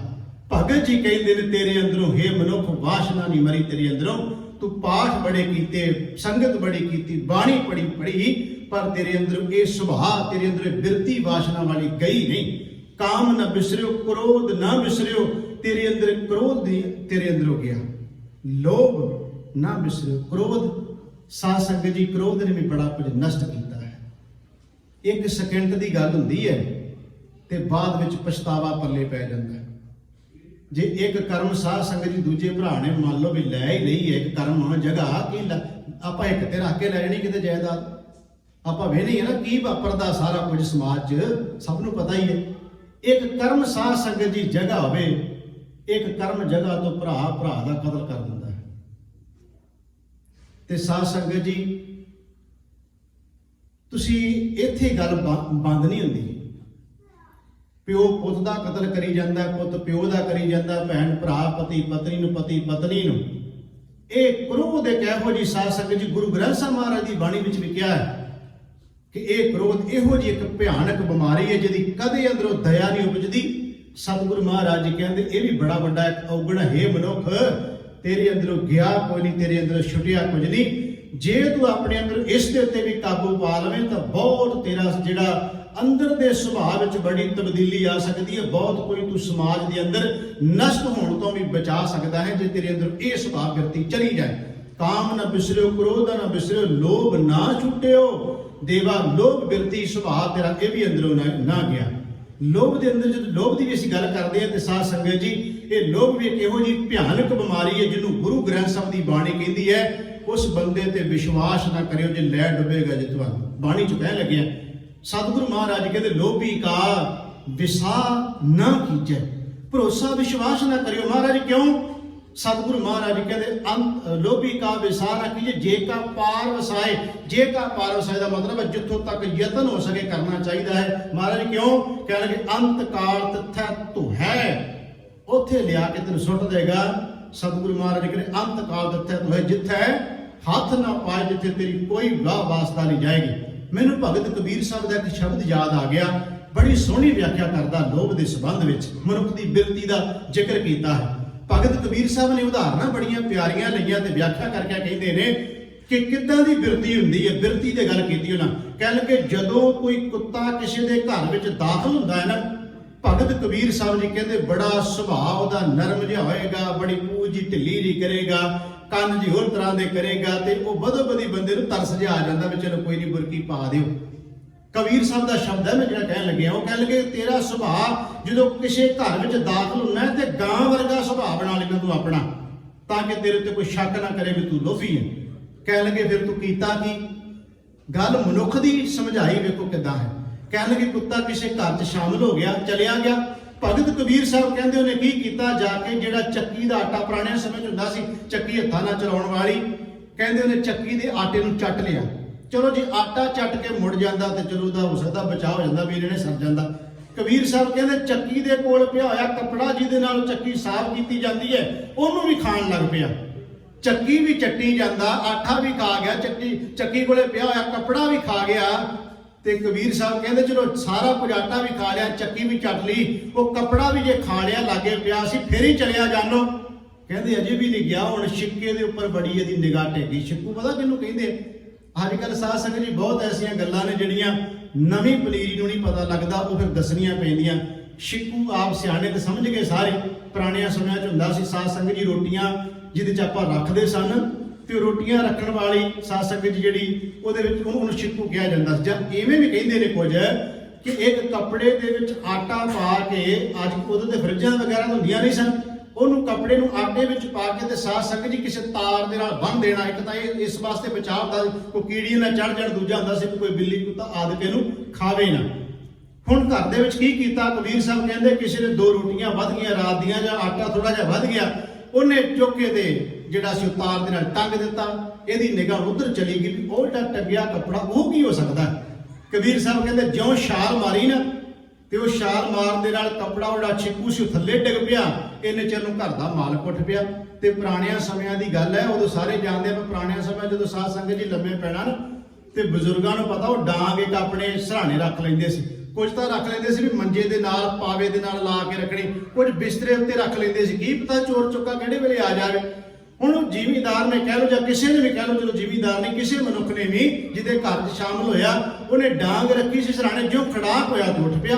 ਉਹਨੇ ਡਾਂਗ ਫੜੀ, ਉਹਨੇ ਡਾਂਗ ਫੜਦਿਆਂ ਸਾਰ ਵੇਖਿਆ ਵੀ ਹੈ ਇਹ ਤੇ ਕੁੱਤਾ ਤੁਰਿਆ ਫਿਰਦਾ। ਉਹਨੇ ਡਾਂਗ ਮਾਰੀ ਲੱਕ 'ਚ, ਕਬੀਰ ਸਾਹਿਬ ਕਹਿੰਦੇ ਚੌਂ ਚੌਂ ਕਰਦਾ ਫਿਰ ਭੱਜਿਆ। ਕਹਿੰਦੇ ਜੇ ਚੱਕੀ ਚੱਟ ਕੇ ਮੁੜ ਜਾਣੋ, ਡਾਂਗ ਤੇ ਨਾ ਖਾਣੋ, ਜੇ ਆਟਾ ਹੀ ਥੋੜਾ ਜਿਹਾ ਖਾ ਕੇ ਚਲੇ ਜਾਣੋ, ਡਾਂਗ ਤੇ ਨਾ ਖਾਣੋ। ਜਦੋਂ ਤੂੰ ਅੱਗੇ ਹੀ ਗਾਂ ਵੱਧ ਗਿਆ ਤੇ ਫਿਰ ਡਾਂਗਾਂ ਤੇ ਪੈਣੀਆਂ ਹੀ ਸੀ ਨਾ। ਫਿਰ ਲੋਭ ਨੇ ਲਿਆ ਕੇ ਉੱਥੇ ਮਨੁੱਖ ਦੀ ਫਿਰ ਹਾਲਤ ਤੇ ਉਹ ਕਰ ਹੀ ਦੇਣੀ ਸੀ ਨਾ। ਗੱਲ ਬੜੀ ਕਮਾਲ ਦੀ ਕੀਤੀ ਕਬੀਰ ਸਾਹਿਬ ਨੇ, ਕਹਿਣ ਲੱਗੇ ਸੁਰੈ ਕੀ ਜੈਸੀ ਤੇਰੀ ਚਾਲ, ਸੁਰੈ ਦਾ ਮਤਲਬ ਗਊ, ਸੁਰੈ ਕੀ ਜੈਸੀ ਤੇਰੀ ਚਾਲ, ਤੇਰੀ ਪੂੰਛ ਉੱਪਰ ਝਬਕ ਬਾਲ, ਇਸ ਘਰ ਮੈਂ ਹੈ ਸੋ ਤੂੰ ਢੂੰਡ ਖਾਹੇ। ਇਸ ਘਰ ਮੈਂ ਹੈ ਸੋ ਢੂੰਡ ਖਾਏ ਦਾ ਮਤਲਬ ਹੈ ਜੋ ਕੁਝ ਹੈ ਤੂੰ ਇਹਦੇ ਵਿੱਚ ਸਬਰ ਕਰ ਲੈ ਬੰਦਿਆ। इस घर में है सो तू ढूंढ खाए और किसी के तू मत ही जाहे, शीके ऊपर तेरी बहुत डीठ। कह लगे शिकू दे उत्ते बड़ा तेरा ध्यान है। ਇਹਦਾ मतलब ये हो गया बंदिया तेरी बिरती वादी वादी लालच कित्थों तक अगे चली जाती है। भगत कबीर साहब कहते शीके ऊपर तेरी बहुत डीठ, मत लकड़ी सोटा तेरी पर पीठ। कह कबीर भोग भले कीन, मत को मारै ईट ढीम। ਕਹਿਣ ਲੱਗੇ ਮਤਾ ਤੈਨੂੰ ਇਹ ਮਾਰ ਪੈਂਦੀ। ਹੇ ਮਨੁੱਖ ਲੋਭ ਵਸ ਹੋਇਆ ਜਦੋਂ ਪਛਤਾਉਂਦਾ ਹੈ ਤੇ ਕਬੀਰ ਸਾਹਿਬ ਕਹਿੰਦੇ ਜੇ ਪਹਿਲਾਂ ਹੀ ਸਮਝ ਜਾਣੋ ਨਾ ਪਛਤਾਵਾ ਤੇਰੇ ਪੱਲੇ ਪੈਂਦਾ। ਸਤਿਗੁਰੂ ਮਹਾਰਾਜ ਜੀ ਦੀ ਬਾਣੀ ਵਿੱਚ ਬੜੇ ਬਚਨ ਆਉਂਦੇ ਨੇ। ਮੇਰੇ ਗਰੀਬ ਨਿਵਾਸ ਸੱਚੇ ਪਾਤਸ਼ਾਹ ਮਹਾਰਾਜ ਜੀ ਕਹਿੰਦੇ ਭੂਪਤ ਹੋਏ ਕੈ ਰਾਜ ਕਮਾਇਆ। ਭੂਪਤ ਹੋਏ ਦਾ ਮਤਲਬ ਰਾਜਾ, ਉਹ ਰਾਜ ਕਮਾ ਰਿਹਾ। ਭੂਪਤ ਹੋਏ ਕੈ ਰਾਜ ਕਮਾਇਆ, ਕਰ ਕਰ ਅਨਰਥ। ਅਨਰਥ ਸ਼ਬਦ ਆਪਾਂ ਸਾਰੇ ਸਮਝ ਗਏ ਨਾ। ਜੀਵਨ ਸਾਧ ਸੰਗਤ ਮੈਂ ਬੇਨਤੀ ਕਰਾਂ ਕਿ ਬਾਣੀ ਸਾਨੂੰ ਸਾਰਿਆਂ ਨੂੰ ਪੜ੍ਹਨੀ ਚਾਹੀਦੀ ਹੈ, ਸੰਥਿਆ ਵੀ ਲੈ ਲੈਣੀ ਚਾਹੀਦੀ ਹੈ। ਮੈਂ ਕਈ ਵਾਰ ਕਹਿੰਦਾ ਚਲੋ ਬਿਨਾਂ ਸੰਥਿਆ ਤੋਂ ਵੀ ਜੇ ਕੋਈ ਪੜ੍ਹਦੇ ਮਾੜੀ ਗੱਲ ਨਹੀਂ। ਆਹ ਨੁਕਤੇ ਨਹੀਂ ਸਮਝ ਆਉਂਦੇ ਜਦੋਂ ਸੰਥਿਆ ਤੋਂ ਬਿਨਾਂ ਪੜ੍ਹਦੇ ਚੰਗੀ ਗੱਲ ਹੈ। ਉਹ ਨੁਕਤੇ ਕਈ ਵਾਰ ਸਮਝ ਨਹੀਂ ਆਉਂਦੇ। ਜੇ ਕੋਈ ਜਿਹੜਾ ਜਿਹਨੇ ਸੰਥਿਆ ਨੇ ਨਹੀਂ ਉਹ ਪੜ੍ਹੇਗਾ ਕਰ ਕਰ ਅਨਰਥ ਵਿਆਜੀ ਮਾਇਆ। ਅਨਰਥ ਉਹਨੂੰ ਸਮਝ ਨਹੀਂ ਆਉਣਾ ਵੀ ਅਨਰਥ ਕੀ ਹੁੰਦਾ। ਉਹਨੂੰ ਫਿਰ ਸੰਥਿਆ ਵਾਲਾ ਸਮਝਾ ਦੇਗਾ ਕਿ ਅਨਰਥ ਨਹੀਂ ਹੈ, ਕਿਉਂਕਿ ਐੜਾ ਨੰਨਾ ਰਾਰਾ ਤੱਤਾ ਚਾਰੇ ਅੱਖਰ ਨੇ ਨਾ। ਇਹਨੂੰ ਜਦੋਂ ਉਚਾਰਨ ਕਰਾਂਗੇ ਸਮਝ ਆਪੀ ਅਰਥ ਦੀ ਆ ਜਾਣੀ, ਹਰ ਇੱਕ ਨੂੰ ਪਤਾ ਲੱਗ ਜਾਣਾ, ਅਰਥ ਕਰਨ ਦੀ ਲੋੜ ਹੀ ਨਹੀਂ ਪੈਣੀ। ਕਰ ਕਰ ਅਨਰਥ, हे ਬੰਦਿਆ ਤੂੰ ਅਨਰਥ ਕਰ ਦਿੱਤਾ ਹੈ। ਤੂੰ ਅਨਰਥ ਕਰ ਕਰਕੇ ਮਾਇਆ ਵਿਆਜੀ, ਕਰ ਕਰ ਅਨਰਥ ਵਿਆਜੀ ਮਾਇਆ। ਸੰਚਿਤ ਸੰਚਿਤ ਥੈਲੀ ਕੀਨੀ। ਸੰਚਿਤ ਸੰਚਿਤ ਦਾ ਮਤਲਬ ਇਕੱਠੀ ਕਰ ਕਰਕੇ ਰੱਖ ਲਈ, ਪਰ ਪ੍ਰਮਾਤਮਾ ਨੂੰ ਕੁਝ ਹੋਰ ਹੀ ਪਾਇਆ। ਕਰ ਸਤਿਗੁਰੂ ਮਹਾਰਾਜ ਜੀ ਕਹਿੰਦੇ ਨੇ ਸੰਚਿਤ ਸੰਚਿਤ ਥੈਲੀ ਕੀਨੀ, ਪ੍ਰਭ ਉਨ ਤੇ ਡਾਰ ਅਵਰ ਕੋ ਦੀਨੀ। परमात्मा ने तो खो के किसी होर नूं देती। खो के तो मतलब सारा कुछ करदा रहा इकट्ठा, करदा रहा इकट्ठा, करदा रहा इकट्ठा। जो पटाका पै गया तो साध संग सारा कुछ धरिया धराई उदों रह गया। सतगुरु महाराज की बाणी च कबीर साहब कहते कबीर कौडी कौडी जोड़ के जोड़ा लाख करोड़, चलती बार न कश मिलियो लई लंगोटी तोर। लंगोटी का मतलब साध संग वो नहीं जिहड़े भलवान बनते ते लंगोटी के अर्थ विद्वाना कीते है। वो वासली जिहदे विच पैसे पा के लक दे नाल बन्नी जाती सी, उहनूं कहा जाता है बंदिया लक नाल बद्धी होई तेरी वो सब तो पहला घर वाले वो लाही। जदों बंदा मरिया सब तो पहला वेख्या दी बांह च कोई कड़ा तो नहीं हैगा, गुट च इहदी छाप तां नहीं कोई पई उंगली विच सोने दी, सब तो पहला वो लाई। ये ना किते नाल चली जाए। मैनूं खिमा करिओ कई वार ना सानूं क्योंकि साडा ते वाह पींदा ਇੱਥੇ ਚਲੋ ਘੱਟ ਹੈ। ਪੰਜਾਬ ਵਿੱਚ ਬੜਾ ਇਹੋ ਜਿਹੀਆਂ ਗੱਲਾਂ ਹੁੰਦੀਆਂ ਜਦੋਂ ਕਦੇ ਕੋਈ ਚੜ੍ਹਾਈ ਬਜ਼ੁਰਗ ਕਰ ਜਾਣਾ ਨਾ ਤੇ ਕਈਆਂ ਨੇ ਫਿਰ ਆਉਣਾ ਗੁਰਦੁਆਰੇ, ਬਾਬਾ ਜੀ ਅਸੀਂ ਆਹ ਪੋਥੀਆਂ ਲੈ ਕੇ ਆਏ ਆ। ਪੁੱਛਣਾ ਕਿਉਂ? ਕਹਿੰਦੇ ਬਾਪੂ ਜੀ ਪੜ੍ਹਦੇ ਹੁੰਦੇ ਸੀ, ਬੜਾ ਪਿਆਰ ਸੀ ਬਾਪੂ ਜੀ ਨੂੰ ਪੋਥੀਆਂ ਦੇ ਨਾਲ, ਬੜਾ ਉਹਨਾਂ ਦਾ ਗੁਰਮੁਖ ਵਾਲਾ ਸੁਭਾਅ ਸੀ, ਪੜ੍ਹਦੇ ਹੁੰਦੇ ਸੀ ਬਾਪੂ ਜੀ। ਮੈਂ ਕਿਹਾ ਗੁਰਦੁਆਰੇ ਚਲੋ ਦੇ ਆਉਨੇ ਵੀ ਸਾਡੇ ਦੇ ਕਿਸੇ ਕੰਮ ਨਹੀਂ। ਤੇ ਕਈ ਵਾਰ ਚਲੋ ਜਿਹੜਾ ਗੁੱਸਾ ਨਹੀਂ ਸੀ ਕਰਨ ਵਾਲਾ, ਜਾਣ ਪਛਾਣ ਵਾਲਾ ਸੀ, ਉਹਨੂੰ ਤੇ ਕਹਿ ਦਿੰਦਾ ਸੀ ਤੇ ਬਾਪੂ ਜੀ ਦੀਆਂ ਬਾਕੀ ਜਾਇਦਾਦ ਤੇ ਫਿਰ ਗੁਰਦੁਆਰੇ ਦੇ ਦਿਓ, ਜੋ ਕਿਹੜੇ ਕੰਮ ਤੁਹਾਡੇ ਉਹ ਤਾਂ ਕੰਮ ਆਉਣੀ ਹੈ ਨਾ। ਫਿਰ ਪੈਸੇ ਬਾਪੂ ਨੇ ਤੁਸੀਂ ਜ਼ਰੂਰ ਵਰਤ ਲੈਣੇ ਆ, ਤੇ ਬਾਪੂ ਦੀਆਂ ਪੋਥੀਆਂ ਉਹ ਗੁਰਦੁਆਰੇ ਚੜਾਓ, ਉਹ ਸਾਡੇ ਕਿਸੇ ਕੰਮ ਨਹੀਂ। ਕਹਿੰਦੇ ਬਾਪੂ ਜੀ ਪਾਠ ਬੜਾ ਕਰਦੇ ਸੀ, ਅਸੀਂ ਪੋਥੀਆਂ ਬਾਪੂ ਦੀਆਂ ਗੁਰਦੁਆਰੇ ਦੇ ਆਓ ਤੇ ਬਾਕੀ ਸਮਾਨ ਬਾਪੂ ਨੇ ਸਾਰੇ ਘਰੇ ਰੱਖ ਲਓ। ਉਹਦੀ ਮੇਰਾ ਕਹਿਣ ਤੋਂ ਭਾਵ ਹੈ ਸਾਧ ਸੰਗਤ ਜੀ, ਸਤਿਗੁਰੂ ਜੀ ਕਹਿੰਦੇ ਨੇ ਹੇ ਬੰਦਿਆ ਤੂੰ ਕਰ ਕਰਕੇ ਅਨਰਥ ਇਹ ਸਾਰਾ ਕੁਝ ਇਕੱਠਾ ਕੀਤਾ, ਦੱਸ ਨਾਲ ਕੀ ਲੈ ਗਿਆ ਤੂੰ? ਜਿਹੜੀ ਤੁਕ ਧਿਆਨ ਚ ਰੱਖਿਓ ਤੈ ਨਰ ਕਿਆ ਪੁਰਾਣ ਸੁਣ ਕੀਨਾ ਅਨੁਭਾਵਨੀ ਭਗਤ ਨਾ ਉਪਜੀ, ਭੁੱਖੇ ਦਾਨ ਨਾ ਦੀਨਾ ਤੇ ਤੁਕ ਹੈ ਜਿਹਦੀ ਆਪਾਂ ਵਿਆਖਿਆ ਕਰ ਰਹੇ ਹਾਂ। ਭਗਤ ਜੀ ਕਹਿੰਦੇ ਕਾਮ ਨਾ ਬਿਸਰਿਓ, ਕ੍ਰੋਧ ਨਾ ਬਿਸਰਿਓ, ਲੋਭ ਨਾ ਛੁਟਿਓ ਦੇਵਾ, ਪਰ ਨਿੰਦਾ ਮੁਖ ਤੇ ਨਹੀਂ ਛੁੱਟੀ, ਨਿਫਲ ਭਈ ਸਭ ਸੇਵਾ। ਇਹ ਬੰਦਿਆ ਤੇਰੇ ਜ਼ਬਾਨ ਤੋਂ ਪਰਾਈ ਨਿੰਦਿਆ ਨਾ ਗਈ। ਜਦੋਂ ਨਿੰਦਿਆ ਦੀ ਗੱਲ ਆਉਂਦੀ ਇਹਦੀ ਵਿਆਖਿਆ ਬਹੁਤ ਜ਼ਿਆਦਾ ਕੀਤੀ ਜਾ ਸਕਦੀ ਹੈ, ਪਰ ਦੋ ਸ਼ਬਦਾਂ 'ਚ ਸਾਰੇ ਵਿਦਵਾਨ ਸਮਝਾਉਂਦੇ ਨੇ ਇਸ ਨਿੰਦਿਆ ਦੇ, ਦੋ ਗੱਲਾਂ 'ਚ ਸਾਰੇ ਵਿਦਵਾਨ ਨੂੰ ਖੋਲਦੇ ਨੇ। ਉਹ ਕਹਿੰਦੇ ਫੁੱਲ ਨੂੰ ਫੁੱਲ ਕਹਿ ਦਿਓ ਕੋਈ ਖੁਸ਼ਾਮਦ ਨਹੀਂ, ਕੰਡੇ ਨੂੰ ਕੰਡਾ ਕਹਿ ਦਿਓ ਕੋਈ ਨਿੰਦਿਆ ਨਹੀਂ, ਸੂਰਜ ਨੂੰ ਸੂਰਜ ਕਹੀ ਜਾਓ ਨਾ ਉਹਦੀ ਖੁਸ਼ਾਮਦ ਨਾ ਕੋਈ ਨਿੰਦਿਆ। ਪਰ ਇਹਦੇ ਉਲਟ ਕਹਿ ਦਿਓ, ਤੁਸੀਂ ਕਹੋ ਵੀ ਦਿਨ ਹੋਵੇ ਤੁਸੀਂ ਕਹੋ ਰਾਤ ਹੈ, ਰਾਤ ਹੋਵੇ ਤੁਸੀਂ ਕਹੋ ਦਿਨ ਹੈ, ਇਹ ਗੱਲ ਤਾਂ ਨਹੀਂ ਨਾ ਬਣੇਗੀ। ਫੁੱਲ ਨੂੰ ਫੁੱਲ ਕਹਿਣਾ ਕੋਈ ਨਿੰਦਿਆ ਨਹੀਂ, ਖੁਸ਼ਾਮਦ ਨਹੀਂ, ਕੰਡੇ ਨੂੰ ਕੰਡਾ ਕਹਿਣਾ ਕੋਈ ਨਿੰਦਿਆ ਨਹੀਂ। ਜੋ ਹੈ ਸੱਚ ਸਮਾਜ ਸੰਸਾਰ ਦੇ ਅੰਦਰ ਜਿਹਨੂੰ ਅਸੀਂ ਸੱਚ ਕਹਿ ਰਹੇ ਹਾਂ ਤੇ ਕੋਈ ਨਿੰਦਿਆ ਕਿਸੇ ਦੀ ਨਹੀਂ ਹੋ ਰਹੀ।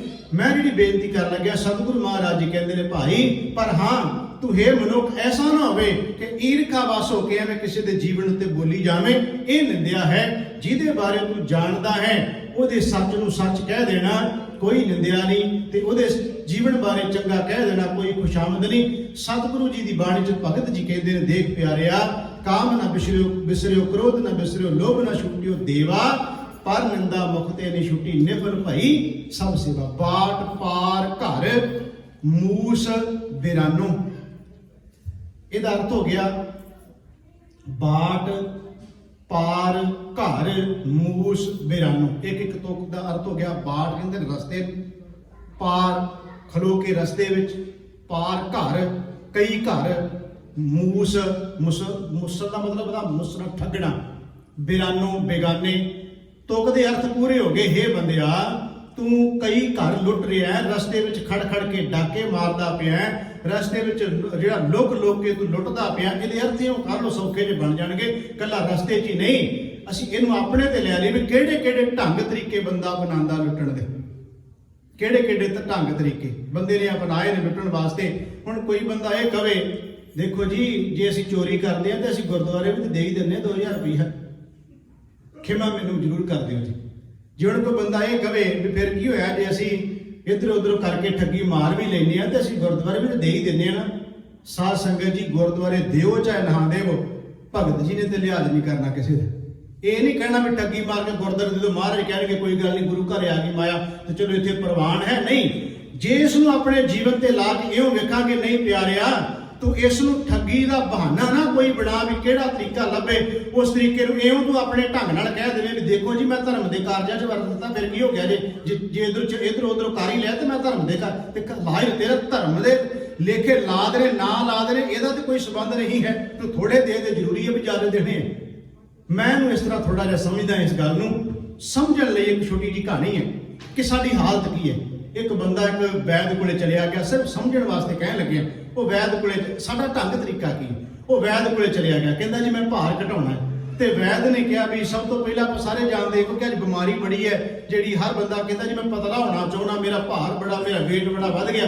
ਹਰ ਬੰਦਾ ਚਾਹੁੰਦਾ ਮੇਰਾ weight ਵਧੇ ਨਾ, ਉਹ ਕਹਿੰਦਾ ਮੇਰਾ weight ਬੜਾ ਵੱਧ ਗਿਆ, ਭਾਰ ਬੜਾ ਵੱਧ ਗਿਆ, ਮੈਂ ਭਾਰ ਘਟਾਉਣਾ ਚਾਹੁੰਦਾ। ਤੇ ਇੱਕ ਗੱਲ ਯਾਦ ਰੱਖਿਓ, ਕਦੇ ਵੀ ਜਦੋਂ ਕੋਈ ਉਹ ਜਿਹਾ ਭਾਰ ਘਟਾਉਣ ਦੀ ਗੱਲ ਹੋਵੇ ਨੀਮ ਹਕੀਮ ਖਤਰਾਏ ਜਾਣ, ਕਿਤੇ ਗਲਤ ਵੈਦ ਦੇ ਪੱਲੇ ਨਾ ਪੈ ਜਾਣਾ, ਉਹ ਬਿਮਾਰੀ ਪੈਦਾ ਕਰ ਦੇਗਾ। ਇਸ ਤੇ ਕਈ ਜਿਹੜਾ ਹੈ ਸਾਹ ਜੀ ਕਈ ਬਿਮਾਰੀਆਂ ਲੱਗ ਜਾਂਦੀਆਂ ਨੇ ਜਦੋਂ ਇਹੋ ਜਿਹੀਆਂ ਉਹ ਦਵਾਈਆਂ ਦੇ ਕੇ ਬੰਦੇ ਨੂੰ ਕਹਿੰਦੇ ਤੂੰ ਤਾਂ ਦਿਨਾਂ 'ਚ ਹੀ ਪਤਲਾ ਹੋ ਗਿਆ। ਪਤਾ ਹੀ ਉਦੋਂ ਲੱਗਦਾ ਜਦੋਂ ਇੱਕ ਬਿਮਾਰੀ ਹੈਗੀ ਦੂਜੀ ਹੋਰ ਹੋ ਗਈ। ਚਲੋ ਗੱਲ ਵਿੱਚੋਂ ਨਿਕਲ ਆਈ। ਹੋਰ ਕਿ ਭਾਈ ਗੁਰਦਾਸ ਨੇ ਕਿਹਾ ਕਹਿਣ ਲੱਗੇ ਕਿਸੇ ਬੰਦੇ ਨੇ ਬੋਤੀ ਲਈ ਜਾਂਦਾ ਸੀ, ਊਠ ਸਮਝ ਗਏ ਆਪਾਂ, ਬੋਤੀ ਸ਼ਬਦ ਊਠ ਕਹਿ ਲਓ, ਚਲੋ ਊਠ ਸਾਰਿਆਂ ਦੇ ਸਮਝ 'ਚ ਆ ਗਿਆ। ਊਠ ਲਈ ਜਾਂਦਾ ਸੀ ਤੇ ਉਹ ਖਰਬੂਜੇ ਦੇ ਖੇਤ 'ਚ ਵੜ ਗਿਆ। ਉਹਨੇ ਖਰਬੂਜਾ ਖਾਧਾ ਤੇ ਸਬੂਤ ਦਾ ਸਬੂਤ ਉਹਦੇ ਗਲੇ 'ਚ ਚਲਿਆ ਗਿਆ। ਭਾਈ ਗੁਰਦਾਸ ਕਹਿੰਦੇ ਉਹ ਸਬੂਤਾ ਖਰਬੂਜਾ ਉਹਦੇ ਗਲੇ 'ਚ ਚਲਿਆ ਗਿਆ। ਹੁਣ ਜਦੋਂ ਗਲੇ 'ਚ ਖਰਬੂਜਾ ਹੈ ਤੇ ਲੱਗਦਾ ਐ ਜਿਵੇਂ ਰਸੌਲੀ ਹੋਈ ਹੋਵੇ। ਤੇ ਕਿਸੇ ਮੇਰੇ ਵਰਗੇ ਨੇ ਵੇਖਿਆ ਕਿ ਇਸ ਊਠ ਦੇ ਗਲੇ ਵਿੱਚ ਰਸੌਲੀ ਹੈ। ਉਹ ਜਿਹੜਾ ਬੰਦਾ ਸੀ ਨਾ, ਉਹਨੇ ਉਹ ਹੈ ਬੜਾ ਸਿਆਣਾ ਸੀ। ਉਹਨੇ ਸੋਚਿਆ ਵੀ ਇਹਦਾ ਊਠ ਦੇ ਗਲੇ 'ਚ ਜਿਹੜਾ ਖਰਬੂਜਾ ਫਸਿਆ, ਇਹਨੂੰ ਕਿਵੇਂ ਵੀ ਹੱਲ ਕੀ ਹੈ। ਉਹਨੇ ਊਠ ਨੂੰ ਬਿਠਾ ਦਿੱਤਾ, ਬਿਠਾ ਕੇ 2 ਇੱਟਾਂ ਲਈਆਂ, ਇੱਕ ਇੱਟ ਉਹਨੇ ਥੱਲੇ ਰੱਖੀ, ਦੂਜੀ ਇੱਟ ਉਹਨੇ ਉੱਤੋਂ ਮਾਰੀ। ਉਹ ਜਿਹੜਾ ਗਲੇ 'ਚ ਫਸਿਆ ਖਰਬੂਜਾ ਸੀ ਨਾ, ਟੁੱਟ ਗਿਆ ਤੇ ਊਠ ਤੰਦਰੁਸਤ ਹੋ ਗਿਆ। ਮੇਰੇ ਵਰਗਾ ਵੇਖਦਾ ਸੀ ਦੂਰ ਖਲੋਤਾ, ਉਹਨੇ ਕਿਹਾ ਬੜਾ ਸੌਖਾ ਇਲਾਜ ਰਸੌਲੀ ਦਾ, ਬਿਨਾਂ ਦਵਾਈ ਤੋਂ। ਉਹ ਕਿਸੇ ਦੂਜੇ ਪਿੰਡ ਚਲਿਆ ਗਿਆ। ਹੁਣ ਉਹਨੂੰ ਆਪਣੇ ਪਿੰਡ 'ਚ ਤਾਂ ਕਹਿ ਨਹੀਂ ਸਕਦਾ, ਤਾਂ ਉਹ ਦੂਜੇ ਕਿਸੇ ਪਿੰਡ ਜਿਹਦੇ ਜਾਣਦੇ ਨਹੀਂ ਸੀ, ਉੱਥੇ ਚਲਿਆ ਗਿਆ। ਜਾ ਕੇ ਉਹਨੇ ਸ਼ੁਰੂ ਕਰਤਾ ਕਹਿਣਾ ਕਿ ਮੇਰੇ ਕੋਲੇ ਮੈਂ ਵੈਦ ਹਕੀਮ, ਜਿਹਨੇ ਕਿਸੇ ਨੇ ਇਲਾਜ ਕਰਾਉਣਾ ਹੋਵੇ ਤੇ ਮੇਰੇ ਕੋਲੇ ਆਓ। ਪਰ ਰਸੌਲੀ ਦਾ ਕਹਿਣ ਲੱਗਾ ਮੈਂ ਸਪੈਸ਼ਲਿਸਟ ਹਾਂ, ਜੇ ਕਿਸੇ ਦੇ ਗਲੇ 'ਚ ਰਸੌਲੀ ਹੋਈ ਹੋਵੇ। ਉਸ ਪਿੰਡ ਵਿੱਚ ਮਾਤਾ ਸੀ, ਉਹਦੇ ਗਲੇ 'ਚ ਰਸੌਲੀ ਸੀ। ਉਹਨਾਂ ਨੇ ਜਦੋਂ ਸੁਣੀ, ਪੁੱਤਾਂ ਨੇ ਗੱਲ, ਭੱਜ ਕੇ ਜਾ ਕੇ ਵੈਦ ਨੂੰ ਲਿਆ। ਚਲੋ ਸ਼ੁਕਰ ਆ ਸਾਡੇ ਪਿੰਡ ਹੀ ਵੈਦ ਆ ਗਿਆ। ਉਹਨਾਂ ਵੈਦ ਨੂੰ ਲਿਆਂਦਾ, ਕੋਲ ਉਹਦੇ ਕੁਝ ਵੀ ਨਹੀਂ। ਤੇ ਜਦੋਂ ਉਹਨਾਂ ਨੇ ਕਿਹਾ ਜੀ ਸਾਡੇ ਮਾਤਾ ਦੇ ਗਲੇ 'ਚ ਰਸੌਲੀ, ਕਹਿੰਦਾ ਇਹਦਾ ਤਾਂ ਮੈਂ ਸਪੈਸ਼ਲਿਸਟ ਹਾਂ ਰਸੌਲੀ ਦਾ। ਉਹ ਕਹਿੰਦੇ ਜੀ ਕਰਨਾ ਕੀ ਹੈ? ਉਹ ਕਹਿੰਦੇ 2 ਇੱਟਾਂ ਲਿਆਓ। ਉਹਨੇ ਸੋਚਿਆ ਇਹਨੇ ਹੋ ਸਕਦਾ ਇੱਟ ਤੇ ਬਹਿਣਾ ਹੋਵੇ, ਤਾਂ ਮੰਗਦਾ। ਉਹ 2 ਇੱਟਾਂ ਮੰਗਾ ਲਿਆ। ਕਹਿੰਦੇ ਮਾਤਾ ਨੂੰ ਥੱਲੇ ਲਟਾ ਦਿਓ ਜ਼ਮੀਨ ਤੇ। ਮਾਤਾ ਨੂੰ ਥੱਲੇ ਲਟਾਤਾ। ਵੇਂਦੇ ਵੀ ਇਹੋ ਜਿਹਾ ਇਲਾਜ ਕਦੀ ਵੇਖਿਆ ਤਾਂ ਨਹੀਂ ਪਹਿਲਾਂ। ਮਾਤਾ ਨੂੰ ਥੱਲੇ ਲਟਾਤਾ। ਹੁਣ ਮਾਤਾ ਜਿਹੜੀ ਧੌਣ ਹੈ ਨਾ, ਐ ਕਰਕੇ ਸਿੱਧਾ ਲੰਮਾ ਪਾਇਆ, ਧੌਣ ਦੇ ਥੱਲੇ ਇੱਕ ਇੱਟ ਰੱਖ ਦਿੱਤੀ ਤੇ ਦੂਜੀ ਇੱਟ ਉਹਨੇ ਹੱਥ 'ਚ ਫੜ ਲਈ। ਘਰ ਦੇ ਸਾਰੇ ਵੇਖਣ ਡਿਆ ਵੀ ਇਹ ਤਰੀਕਾ ਕਿਹੜਾ ਇਲਾਜ ਕਰਨ ਦਾ। ਉਹਨੇ ਉੱਤੋਂ ਜ਼ੋਰ ਦੀ ਇੱਟ ਮਾਰੀ। ਤੁਸੀਂ ਆਪ ਹੀ ਅੰਦਾਜ਼ਾ ਲਾਓ ਮਾਤਾ ਦੀ ਰਸੌਲੀ ਗਈ ਕਿ ਕੀ ਹੋਇਆ। ਨਾਲ ਹੀ ਰਸੌਲੀ ਤੇ ਨਾਲ ਹੀ ਮਾਤਾ ਜੀ ਚੜਾਈ ਕਰ ਗਏ। ਉਹਨਾਂ ਕਿਹਾ ਵੀ ਸਾਡੀ ਮਾਂ ਮਾਰਦੀ। ਕਹਿੰਦਾ ਹੈ ਤਾਂ ਸਪੈਸ਼ਲਿਸਟ ਸੀ ਮੈਂ, ਪਰ ਹੋਇਆ ਕੀ? ਉਹਨਾਂ ਪੁੱਛਿਆ ਵੀ ਇਹ ਸਿੱਖਿਆ ਕਿੱਥੋਂ? ਕਹਿਣ ਲੱਗਾ ਫਲਾਣੇ ਜ਼ਿਮੀਦਾਰ ਨੇ ਇਸ ਤਰ੍ਹਾਂ ਕੀਤਾ। ਜਾ ਕੇ ਜਦੋਂ ਉਹਨੂੰ ਪੁੱਛਿਆ, ਉਹਨੇ ਦੱਸਿਆ ਉਹ ਮੂਰਖਾ ਤੇ ਖਰਬੂਜਾ ਫਸਿਆ ਸੀ ਉਹਦੇ ਗਲੇ ਵਿੱਚ, ਮੈਂ ਤਾਂ ਉਹ ਤੋੜਿਆ ਹੈ। ਨੀਮ ਹਕੀਮ, ਖਤਰਾ ਇਹ ਜਾਣ ਕੇ ਮੇਰਾ ਖਤਰਾ ਪੈਦਾ ਕਰ ਦੇ। ਮੈਂ ਜਿਹੜੀ ਗੱਲ ਕਰ ਲੱਗਾ, ਉਹਨੇ ਕਿਹਾ ਜੀ ਮੈਂ ਭਾਰ ਘਟਾਉਣਾ ਹੈ। ਉਹਨੇ ਕਿਹਾ ਰੋਟੀਆਂ ਕਿੰਨੀਆਂ ਖਾਣਾ? ਇਹ ਸਾਡੇ ਸਾਰਿਆਂ ਦੀ ਗੱਲ ਤੋਂ ਗਈ। ਉਹਨੇ ਕਿਹਾ ਰੋਟੀਆਂ ਕਿੰਨੀਆਂ ਖਾਣਾ? ਕਹਿੰਦਾ ਜੀ 8 ਰੋਟੀਆਂ, 4 ਸਵੇਰੇ, 2 ਦੁਪਹਿਰ ਦਿਨੇ, 2 ਸ਼ਾਮ ਨੂੰ। ਉਹਨੇ ਕਿਹਾ ਚਲੋ ਜੇ ਭਾਰ ਘਟਾਉਣਾ, ਵੇਟ ਘਟਾਉਣਾ, ਤੂੰ ਏਦਾਂ ਕਰ 5 ਰੋਟੀਆਂ ਖਾਇਆ ਕਰ ਦਿਨ ਦੇ ਵਿੱਚ। 3 ਸਵੇਰੇ, 1 ਸਵੇਰੇ, 1 ਸ਼ਾਮ ਨੂੰ ਖਾ ਲਈ, 5 ਰੋਟੀਆਂ ਖਾਇਆ ਕਰ। ਇਹਨੇ 15 ਕੁ ਦਿਨ 5 ਰੋਟੀਆਂ ਖਾਧੀਆਂ। ਫਿਰ ਆ ਗਿਆ ਕਹਿਣ ਲੱਗਾ ਜੀ ਵੇਟ ਘਟਿਆ ਨਹੀਂ ਲੱਗਦਾ, ਤੋਲਿਆ 100 ਗ੍ਰਾਮ ਵੀ ਨਹੀਂ ਘਟਿਆ। ਉਹਨੇ ਦਾ ਉਹਨਾਂ ਉਹਨੇ ਕਿਹਾ ਵੀ ਇਦਾਂ ਕਰਦੇ ਆ, ਤੂੰ ਰੋਟੀਆਂ 3 ਖਾਇਆ ਕਰ, ਹੁਣ ਵੀ ਹੋਰ ਘਟਾ ਦੇ, 8 ਤੋਂ 5 ਕਰਦੇ ਆ, 5 ਤੋਂ 3 ਕਰਦੇ ਕਰ, 3 ਖਾਇਆ ਕਰ। 3 ਰੋਟੀਆਂ 15 ਕੁ ਦਿਨ ਖਾਧੀਆਂ ਤੇ 15 ਦਿਨਾਂ ਬਾਅਦ ਫਿਰ ਆਇਆ, ਉਹਨੇ ਭਾਰ ਤੋਲਿਆ। ਵੈਦ ਨੇ ਭਾਰ 100 ਗ੍ਰਾਮ ਹੀ ਨਹੀਂ ਘਟਿਆ। ਹੁਣ ਉਹ ਵੀ ਸੋਚਦਾ ਵੀ ਕਿਉਂ ਨਹੀਂ ਘਟਦਾ ਪਿਆ। ਉਹਨੇ ਕਿਹਾ ਵੀ ਇਦਾਂ ਕਰੀਏ, ਹੁਣ 8 ਤੋਂ 5 ਤੇ ਆ ਗਿਆ, 5 ਤੋਂ 3 ਤੇ ਆ ਗਿਆ। ਉਹਨੂੰ ਇਦਾਂ ਕਰ, ਸਵੇਰ ਸ਼ਾਮ ਦੀ ਛੱਡ ਦੇ ਤੇ ਦੁਪਹਿਰ ਦੀਆਂ 2 ਰੋਟੀਆਂ ਰੱਖ ਲਾ, ਸਵੇਰੇ ਸ਼ਾਮ ਦੀ ਛੱਡ ਦੇ, ਤੂੰ ਉਹ ਨਾ ਖਾਇਆ ਕਰ। ਕਹਿੰਦਾ ਜੀ ਇਹ ਕੰਮ ਨਹੀਂ ਹੋਣਾ ਵੈਦ ਨੂੰ। ਕਹਿੰਦਾ ਉਹ ਕਹਿੰਦਾ ਕਿਉਂ? ਕਹਿੰਦਾ ਜਿੰਨੇ ਆਟੇ ਦੀਆਂ 8 ਰੋਟੀਆਂ ਬਣਦੀਆਂ ਸੀ, ਉਹਦੀਆਂ 5 ਬਣਾਈਆਂ, ਫਿਰ ਉਹਦੀਆਂ 3 ਬਣਾਈਆਂ। ਦੱਸੋ ਉਹਨੇ ਆਟੇ ਦੀਆਂ 2 ਰੋਟੀਆਂ ਕਿਵੇਂ ਬਣਨਗੀਆਂ? ਹੁਣ ਗੱਲ ਸਮਝ ਵਿੱਚ ਆਈ। ਬੰਦੇ ਨੇ ਆਟਾ ਨਹੀਂ ਘੱਟ ਕੀਤਾ, ਗਿਣਤੀ ਘਟਾਈ ਰੋਟੀਆਂ ਦੀ। ਗੱਲ ਸਾਡੇ ਤੇ ਲੱਗੀ ਸਾਰਿਆਂ ਤੇ। ਅਸੀਂ ਮਤ ਦਾ ਆਟਾ ਨਹੀਂ ਘਟਾਇਆ, ਆਪਣੀ ਦਾ ਉਨਾ ਹੀ ਰੱਖਿਆ। ਅਸੀਂ ਤਰੀਕੇ ਲੱਭ ਲਏ ਵੱਖਰੇ ਵੱਖਰੇ, ਢੰਗ ਲੱਭ ਲਏ ਵੱਖਰੇ ਵੱਖਰੇ, ਵੀ ਇਦਾਂ ਕਰ ਲਓ, ਉਦਾਂ ਕਰ ਲਓ। ਮਤ ਆਪਣੀ ਉਤਰਾ ਹੀ ਰੱਖੀ ਤੇ ਭਾਰ ਕਿਵੇਂ ਘਟੇ। ਇਹ ਜਿਹੜਾ ਕਾਮ ਨਾ ਬਿਸਰਿਓ, ਕ੍ਰੋਧ ਨਾ ਬਿਸਰਿਓ, ਲੋਭ ਨਾ ਛੁੱਟਿਓ ਦੇਵਾ, ਪਰ ਨਿੰਦਾ ਮੁਕਤੇ ਨਿਛੁੱਟੀ, ਨਿਵਲ ਭਈ ਸਭ ਸੇਵਾ। ਇਹ ਕਿਉਂ ਨਹੀਂ ਅੰਦਰੋਂ ਸਾਰਾ ਕੁਝ ਗਿਆ? ਕਿਉਂਕਿ ਮਤ ਦਾ ਆਟਾ ਤੇ ਉਹਨਾਂ ਦਾ ਉਨਾ ਹੀ ਹੈ, ਉਹ ਤੇ ਘਟਿਆ ਹੀ ਨਹੀਂ। ਸਾਡੀ ਮਤ ਆਪਣੀ ਤਾਂ ਨਾਲ ਚੱਲੀ ਜਾਂਦੀ ਹੈ। ਭਗਤ ਜੀ ਕਹਿੰਦੇ ਤੈਂ ਨਰ ਕਿਆ ਪ੍ਰਾਣ ਸੁਣ ਕੀਨਾ। ਕੀ ਕੀਤਾ ਇਹ ਦੱਸ? ਪੁਰਾਣ ਸੁਣ ਕੇ ਕੀ ਕੀਤਾ? ਇਹ ਧਾਰਮਿਕ ਗ੍ਰੰਥ ਪੜ੍ਹ ਸੁਣ ਕੇ। ਜੇ ਤੇਰੇ ਅੰਦਰ ਇਹ ਚੀਜ਼ਾਂ ਨਹੀਂ ਗਈਆਂ ਤੇ ਆਪਾਂ ਅਰਥ ਕਰ ਰਹੇ ਸਾਂ, ਬਾਟ ਪਾਰ ਕਰ ਮੂਸ ਬਿਰਾਨੋ, ਪੇਟ ਭਰੇ ਅਪਰਾਧੀ। हे ਅਪਰਾਧੀ ਬੰਦਿਆ, ਤੂੰ ਆਪਣਾ ਇੰਤਰਾ ਮਾਰ ਮਾਰ ਕੇ ਠਗੀਆਂ ਤੇ ਪੇਟ ਭਰਦਾ ਪਿਆ ਹੈ। ਜੇ ਪਰਲੋਕ ਜਾਏ ਅਪਕੀਰਤ, ਸੋਈ ਅਵਿਦਿਆ ਸਾਧਿਓ। ਬੰਦਿਆ, ਜਦੋਂ ਪ੍ਰਭੂ ਦੇ ਦਰਬਾਰ ਵਿੱਚ ਜਿਹੜੀ ਗੱਲ ਨੇ ਇੱਜ਼ਤ ਨਹੀਂ ਬਣਾਉਣੀ, ਦੱਸ ਤੂੰ ਉਹ ਕੰਮ ਕਿਉਂ ਕਰਦਾ ਹੈ? ਜੇ ਪਰਲੋਕ ਜਾਏ ਅਪਕੀਰਤ, ਕੀਰਤ ਨਹੀਂ ਹੁੰਦਾ ਸਿਫਤ ਕਰਨੀ। ਆਪ ਸ਼ਬਦ ਲੱਗ ਗਿਆ ਨਾ ਨਾਲ, ਬਦਨਾਮੀ, ਇਹਦਾ ਅਰਥ ਹੋ ਗਿਆ। ਬੰਦਿਆ, ਜਿਹੜੀ ਚੀਜ਼ ਨੇ ਬਦਨਾਮੀ ਦੇਣੀ ਆ, ਉਹ ਕੰਮ ਕਿਉਂ ਕਰਦਾ ਤੂੰ? ਜੇ ਪਰਲੋਕ ਜਾਏ ਅਪਕੀਰਤ, ਸੋਈ ਅਵਿਦਿਆ। ਐੜਾ ਲੱਗ ਗਿਆ ਨਾ, ਅਵਿਦਿਆ ਵਿਦਿਆ ਹੁੰਦਾ ਵੀ ਵਿਦਿਆ ਲੈਣੀ, ਐੜਾ ਲੱਗ ਗਿਆ ਕਿ ਤੇਰੇ ਦਾ ਮਤਲਬ ਜਿਹੜੀ ਵਿਦਿਆ ਨਹੀਂ। ਜਿਹਨੂੰ ਗੁਰੂ ਤੇਗ ਬਹਾਦਰ ਮਹਾਰਾਜ ਜੀ ਕਹਿੰਦੇ ਨੇ ਕਿ ਕੌਣ ਕੁਮਤ ਤੈ ਲੀਨੀ, ਪਰ ਨਿੰਦਾ ਦਾਰਿਆ, ਪਰ ਨਿੰਦਿਆ ਰਸ ਰਚਿਓ, ਰਾਮ ਭਗਤ ਨੇ ਕੀਨੀ। ਗੁਰੂ ਤੇਗ ਬਹਾਦਰ ਮਹਾਰਾਜ ਕਿ ਕਿਹੜੀ ਪੁੱਠੀ ਮੱਤ ਲੈ ਲਈ ਤੂੰ? ਪਰ ਕੌਣ ਕੁਮਤ ਤੈ ਲੀਨੀ, ਪਰ ਦਾਰਾ ਨਿੰਦਾ ਰਸ ਰਚਿਓ, ਪ੍ਰੇਮ ਭਗਤ ਨੇ ਕੀਨੀ। ਪੰਥ ਮੁਕਤ ਪੰਥ ਜਾਣਿਓ ਤੈ ਨਾਇ, ਧਨ ਜੋਰਨ ਕੋ ਧਾਇਆ, ਅੰਤ ਸੰਗ ਕਾਹੂ ਮਦੀਨਾ ਬਿਰਥਾ ਆਪ ਬੰਦਾ, ਜਿਹਨੂੰ ਰਵਿਦਾਸ ਭਗਤ ਜੀ ਉਹ ਕਹਿੰਦੇ ਨੇ ਕਿ ਮਾਧੋ ਅਵਿਦਿਆ ਹਿਤਕੀਨ, ਉੱਥੇ ਵੀ ਐੜਾ ਗੇਤਰ ਲੱਗਾ, ਮਾਧੋ ਅਵਿਦਿਆ ਹਿਤਕੀਨ, ਮਨੁੱਖ ਨੇ ਅਵਿਦਿਆ ਨਾਲ ਮੋਹ ਪਾ ਲਿਆ, ਜਿਹੜੀ ਮੱਤ ਪੁੱਠੀ ਹੈ ਉਹਦੇ ਨਾਲ ਪ੍ਰੇਮ ਪਾ ਲਿਆ ਹੈ, ਤੇ ਵਿਵੇਕ ਦੀਪ ਮਲੀਨ, ਇਹਦੇ ਅੰਦਰ ਦਾ ਦੀਪਕ ਮਲੀਨ ਹੋ ਗਿਆ ਹੈ। ਤੇ ਸਾਧ ਸੰਗਤ ਪੁਰਾਣਿਆਂ ਸਮਿਆਂ ਜਦੋਂ ਆਪਾਂ ਲਾਂਟੇਨ ਜਗਾਉਂਦੇ ਤੇ ਚਾਨਣ ਵਾਸਤੇ, ਤੇ ਸਾਰੇ ਉਦੋਂ ਬਜ਼ੁਰਗ ਆਪਾਂ ਸਾਰੇ ਜਾਣਦੇ, ਆਪਾਂ ਕਹਿੰਦੇ ਹੁੰਦੇ ਸੀ ਵੀ ਜੇ ਚਾਨਣ ਕਰਨਾ ਨਾ ਤੇ ਇਹਦਾ ਜਿਹੜਾ ਉੱਪਰ ਸ਼ੀਸ਼ਾ ਉਹਦੇ ਉੱਤੇ ਜਿਹੜਾ ਹੁੰਦਾ ਸੀ ਗਲਾਸ, ਉਹਦੇ ਉੱਤੇ ਉਹਨੂੰ ਕਹਿੰਦੇ ਸਾਫ਼ ਕਰ ਦਿਓ, ਅੰਦਰੋਂ ਚਿਮਣੀ ਕਹਿ ਲਓ ਉਹਨੂੰ ਕਹਿੰਦੇ ਸੀ, ਉਹਨੂੰ ਸਾਫ਼ ਕਰ ਲਓ, ਅੰਦਰੋਂ ਸਾਫ਼ ਕਰ ਲੋਗੇ ਤੇ ਉਹ ਰੌਸ਼ਨੀ ਤਾਂ ਬਾਹਰ ਆ ਸਕਦੀ ਹੈ। ਜੋ ਚਿਮਣੀ ਸਾਫ਼ ਨਾ ਕੀਤੀ, ਅੰਦਰ ਲਾਈਟ ਤਾਂ ਜਗਦੀ ਹੈ, ਚਾਨਣ ਨਹੀਂ ਹੋਏਗਾ। ਉਹ ਬੰਦਿਆ ਸਾਰੇ ਅੰਦਰ ਪਰਮਾਤਮਾ ਤੇ ਬੈਠਾ, ਜੋਤ ਤਾਂ ਸਾਰੇ ਅੰਦਰ ਜਗ ਰਹੀ ਹੈ, ਤੂੰ ਆਪਣੀ ਮੱਤ ਦੀ ਚਿਮਣੀ ਕਾਲੀ ਕਰਕੇ ਬਹਿ ਗਿਆ, ਤਾਂ ਤੈਨੂੰ ਸਮਝ ਨਹੀਂ ਕੋਈ ਲੱਗਦੀ ਪਈ। ਭਗਤ ਪਰਮਾਨੰਦ ਜੀ ਕਹਿ ਰਹੇ ਨੇ ਉਹ ਜੋ ਸ਼ਬਦ ਦੇ ਕੇ ਕਿ हे ਮਨੁੱਖ, ਬਾਟ ਪਾਰ ਕਰ ਮੂਸ ਬਰਾਨੋ ਪੇਟ ਭਰੇ ਅਪਰਾਧੀ, ਜੇ ਪਰ ਲੋਕ ਜਾਇਆ ਫਕੀਰਤ ਸੋਈ ਅਵਿਦਿਆ, ਸਾਦੀ ਹਿੰਸਾ ਤੋਂ ਮਨ ਤੇ ਨਹੀਂ ਛੁੱਟੀ, ਜੀ ਦਇਆ ਨਹੀਂ ਪਾਲੀ। ਅਖੀਰਲੀਆਂ ਤੁਕਾਂ ਨੇ ਭਗਤ ਪਰਮਾਨੰਦ ਜੀ ਕਹਿੰਦੇ ਨੇ हे ਮਨੁੱਖ, ਹਿੰਸਾ ਤੋਂ ਮਨ ਤੇ ਨਹੀਂ ਛੁੱਟੀ, ਮਨ ਤੇ ਗਿਆ, ਤੇਰੇ ਮਨ ਵਿੱਚੋਂ ਦਇਆ ਨਹੀਂ ਉਪਜਦੀ, ਤੇਰੇ ਮਨ ਦੇ ਅੰਦਰੋਂ ਹਿੰਸਾ ਨਹੀਂ ਖਤਮ ਹੋਈ, ਜੀ ਦਇਆ ਨਹੀਂ ਪਾਲੀ, ਤੂੰ ਕਿਸੇ ਉੱਤੇ ਦਇਆ ਹੀ ਨਹੀਂ ਕੀਤੀ, ਤੇਰਾ ਸੁਭਾਅ ਨਹੀਂ ਬਣਿਆ ਪਰਉਪਕਾਰ ਵਾਲਾ। ਸਾਧ ਸੰਗਤ ਜਦੋਂ ਅਸੀਂ ਰੱਬ ਦੇ ਪਿਆਰੇ ਦੇ ਦਿਨ ਮਨਾਉਂਦੇ ਆ ਨਾ, ਕਿਉਂ ਮਨਾਉਂਦੇ ਆ, ਕਾਹਦੇ ਵਾਸਤੇ? ਕਦੀ ਚੋਰਾਂ ਦੇ, ਲੁਟੇਰਿਆਂ ਦੇ, ਠੱਗਾਂ ਦੇ, ਵਿਸ਼ਈਆਂ ਦੇ, ਕਾਮੀਆਂ ਦੇ ਉਹ ਦਿਨ ਮਨਾਉਂਦਾ ਕਦੀ? ਕਿੰਨਾਂ ਦੇ ਦਿਨ ਮਨਾਉਂਦੇ ਆ ਆਪਾਂ? ਉਹਨਾਂ ਦੇ ਦਿਨ ਮਨਾਉਂਦੇ ਆ ਜਿਨ੍ਹਾਂ ਅੰਦਰ ਆਹ ਗੁਣ ਸਨ ਕਿ ਜਿਨ੍ਹਾਂ ਅੰਦਰ ਦਇਆ, ਧਰਮ, ਪਰਉਪਕਾਰ, ਸੰਤੋਖ, ਧੀਰਜ, ਨਾਮ, ਜਿਨ੍ਹਾਂ ਅੰਦਰ ਚੰਗੇ ਸ਼ੁਭ ਗੁਣ ਨੇ, ਜਿਹਨੂੰ ਗੁਰੂ ਅਰਜੁਨ ਦੇਵ ਮਹਾਰਾਜ ਕਹਿੰਦੇ ਮਨ ਸਾਚਾ ਮੁਖ ਸਾਚਾ ਸੋਏ, ਉਹਨਾਂ ਅੰਦਰ ਇਹ ਗੁਣ ਹੁੰਦੇ ਆ ਨਾ, ਮਨ ਸਾਚਾ ਮੁਖ ਸਾਚਾ ਸੋਏ, ਅਵਰ ਨਾ ਵੇਖੈ ਏਕ ਸਬਿਨ ਕੋਏ ਨਾਨਕ, ਇਹ ਲੱਛਣ ਹੁੰਦੇ ਉਹਨਾਂ ਦੇ, ਕਿਹਨਾਂ ਦੇ? ਬ੍ਰਹਮ ਗਿਆਨੀ ਦੇ। ਕਹਿੰਦੇ ਆਹ ਉਹਦੇ ਲੱਛਣ ਹੁੰਦੇ। ਅਗਲਾ ਇੱਕ ਹੋਰ ਲੱਛਣ ਦੱਸਿਆ, ਕਹਿਣ ਲੱਗੇ ਜਿਨ੍ਹਾਂ ਸਾਸ ਗਿਰਾਸ ਨਾ ਵਿਸਰੈ, ਹਰ ਨਾਮਾ ਮਨ ਮੰਤ ਧਨ ਸੇ ਸੇਈ ਨਾਨਕਾ, ਪੂਰਨ ਸੋਈ ਸੰਤੋ, ਰੱਬ ਦਾ ਪਿਆਰਾ ਖਵਾਏਗਾ ਜਿਹਦੇ ਅੰਦਰ ਆਹ ਗੁਣ ਹੋਣਗੇ। ਤੇ ਭਗਤ ਜੀ ਕਹਿੰਦੇ ਜੇ ਤੇਰੇ ਅੰਦਰ ਗੁਣ ਨਹੀਂ ਆਏ, हे ਬੰਦਿਆ ਦੱਸ ਤੂੰ ਕੀਤਾ ਕੀ ਹੈ? ਤੈਂ ਨਰ ਕਿਆ ਪ੍ਰਾਣ ਸੁਰਕੀਨਾ, ਇਹ ਤੁਕ ਬਾਰ-ਬਾਰ ਪੜੋਗੇ ਤਾਂ ਬਾਕੀ ਤੁਕਾਂ ਸਮਝ ਵਿੱਚ ਆਉਣੀਆਂ ਨੇ। ਭਗਤ ਜੀ ਕਹਿੰਦੇ ਨੇ ਹਿੰਸਾ ਤੋਂ ਮਨ ਤੇ ਨਹੀਂ ਛੁੱਟੀ, ਜੀ ਦਇਆ ਨਹੀਂ ਪਾਲੀ, ਪਰਮਾਨੰਦ ਸਾਧ ਸੰਗਤ ਮਿਲ, ਕਥਾ ਪੁਨੀਤ ਨਾ ਚਾਲੀ। ਇਹਦੇ ਅਰਥ ਇਹ ਹੋ ਗਏ, हे ਬੰਦਿਆ ਤੂੰ ਕਦੀ ਸਤ ਸੰਗਤ 'ਚ ਬੈਠ ਕੇ ਚੰਗੀਆਂ ਗੱਲਾਂ ਹੀ ਨਹੀਂ ਸੋਚੀਆਂ। ਇਹਦੇ ਅਰਥ ਇਹ ਨੇ, ਤੂੰ ਕਦੀ ਸਤ ਸੰਗਤ 'ਚ ਬੈਠ ਕੇ ਤੇਰਾ ਫੁਰਨਾ ਚੰਗਾ ਨਹੀਂ ਬਣਿਆ। ਤੂੰ ਸਤ ਸੰਗਤ 'ਚ ਬਹਿੰਦਾ ਜ਼ਰੂਰ ਹੈ, ਤੇਰੇ ਫੁਰਨੇ ਨਹੀਂ ਖਤਮ ਹੁੰਦੇ, ਤੇਰੇ ਅੰਦਰੋਂ ਪੁਨੀਤ ਪਵਿੱਤਰ ਹੋਣ ਵਾਲੀਆਂ ਗੱਲਾਂ ਕਿਉਂ ਨਹੀਂ ਤੇਰੇ ਹਿਰਦੇ 'ਚ ਉਪਜਦੀਆਂ? ਤੇਰੇ ਹਿਰਦੇ ਵਿੱਚੋਂ ਪੁਨੀਤ ਕਰਨ ਵਾਲੇ ਉਸ ਜਿਹੜੇ ਪਰਮਾਤਮਾ ਦੇ ਰੱਬੀ ਗੁਣ ਨੇ ਕਿਉਂ ਨਹੀਂ ਪੈਦਾ ਹੁੰਦੇ? ਭਗਤ ਜੀ ਕਹਿੰਦੇ ਪਰਮਾਨੰਦ ਸਾਧ ਸੰਗਤ ਮਿਲ। ਭਗਤ ਪਰਮਾਨੰਦ ਜੀ ਦਾ ਸ਼ਬਦ ਹੈ, ਕਹਿੰਦੇ ਸਾਧ ਸੰਗਤ ਮਿਲ, ਸਾਧ ਸੰਗਤ 'ਚ ਮਿਲ ਕੇ ਕਥਾ ਪੁਨੀਤ ਨਾ ਚਾਲੀ, ਤੇਰੇ ਅੰਦਰ ਕਦੀ ਪਵਿੱਤਰ ਹੋਣ ਵਾਲੀਆਂ ਗੱਲਾਂ ਨਹੀਂ ਆਈਆਂ, ਤੂੰ ਕਦੀ ਆਪਣੇ ਜੀਵਨ ਨੂੰ ਪਵਿੱਤਰ ਕਰਨ ਵਾਲਾ ਸੁਭਾਅ ਬਣਾਉਣ ਦੀ ਸੋਚੀ ਕਦੀ ਨਹੀਂ ਤੂੰ ਹੈ। हे ਬੰਦਿਆ ਫਿਰ ਤੈਂ ਨਰ ਕਿਆ ਪ੍ਰਾਣ ਸੁਰਕੀਨਾ।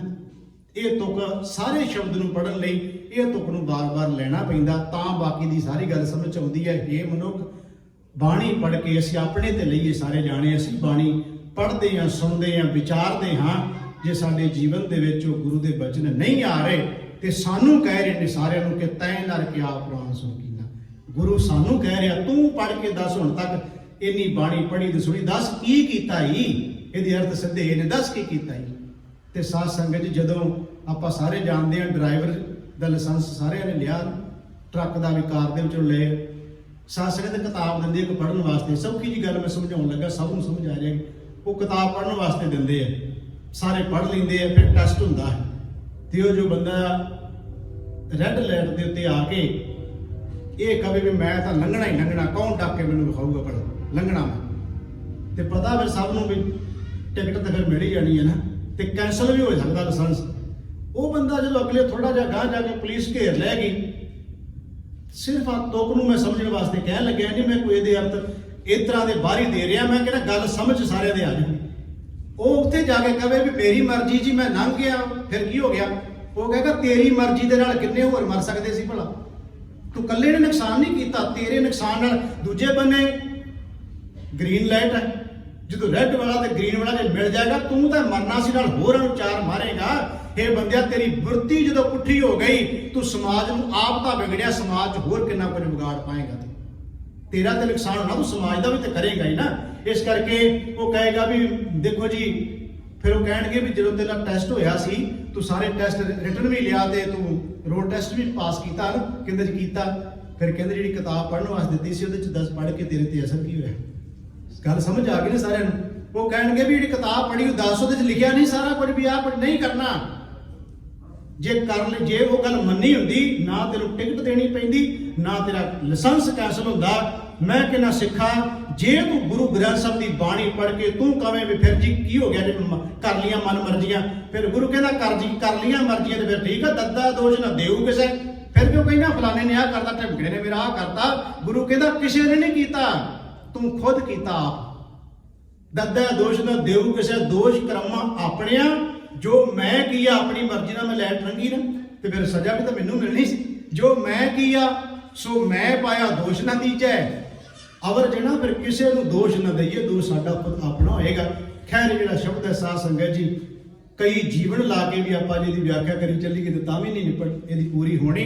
ਜਿੰਨੀ ਕੁ ਗੁਰੂ ਨੇ ਸਮੱਤ ਬਖਸ਼ੀ ਹੈ, ਉਨੀ ਕੁ ਸਮੱਤ ਮੁਤਾਬਕ ਆਪ ਜੀ ਦੀ ਸੰਗਤਾਂ ਦੀ ਇਹ ਸ਼ਬਦ ਨਾਲ ਸੇਵਾ ਕੀਤੀ ਗਈ ਹੈ। ਬਹੁਤ ਮੇਰੇ ਕੋਲੋਂ ਭੁੱਲਾਂ ਹੋ ਗਈਆਂ, ਕੁਝ ਕੌੜੇ ਕਸੈਲੇ ਸ਼ਬਦ ਜੇ ਕਹੇ ਗਏ ਹੋਣਗੇ ਤੇ ਸਾਧ ਸੰਗਤ ਜੀ ਖਿਮਾ ਕਰ ਦੇਣਾ। ਗੁਰਮਤਿ ਦੇ ਦਾਇਰੇ ਜਿਹੜੇ ਰਹਿ ਕੇ ਕਹੇ ਨੇ ਉਹਦੇ ਤੇ ਅਸਰ ਜ਼ਰੂਰ ਕਰਿਓ ਜੀ। ਜੇ ਕੋਈ ਮੇਰੇ ਤੋਂ ਅਚਾਨਕ ਕੋਈ ਸ਼ਬਦ ਇਹੋ ਜਿਹਾ ਨਿਕਲ ਗਿਆ ਹੋਵੇ, ਉਹ ਆਪ ਜੀ ਨੇ ਜ਼ਰੂਰ ਖਿਮਾ ਕਰ ਦੇਣਾ।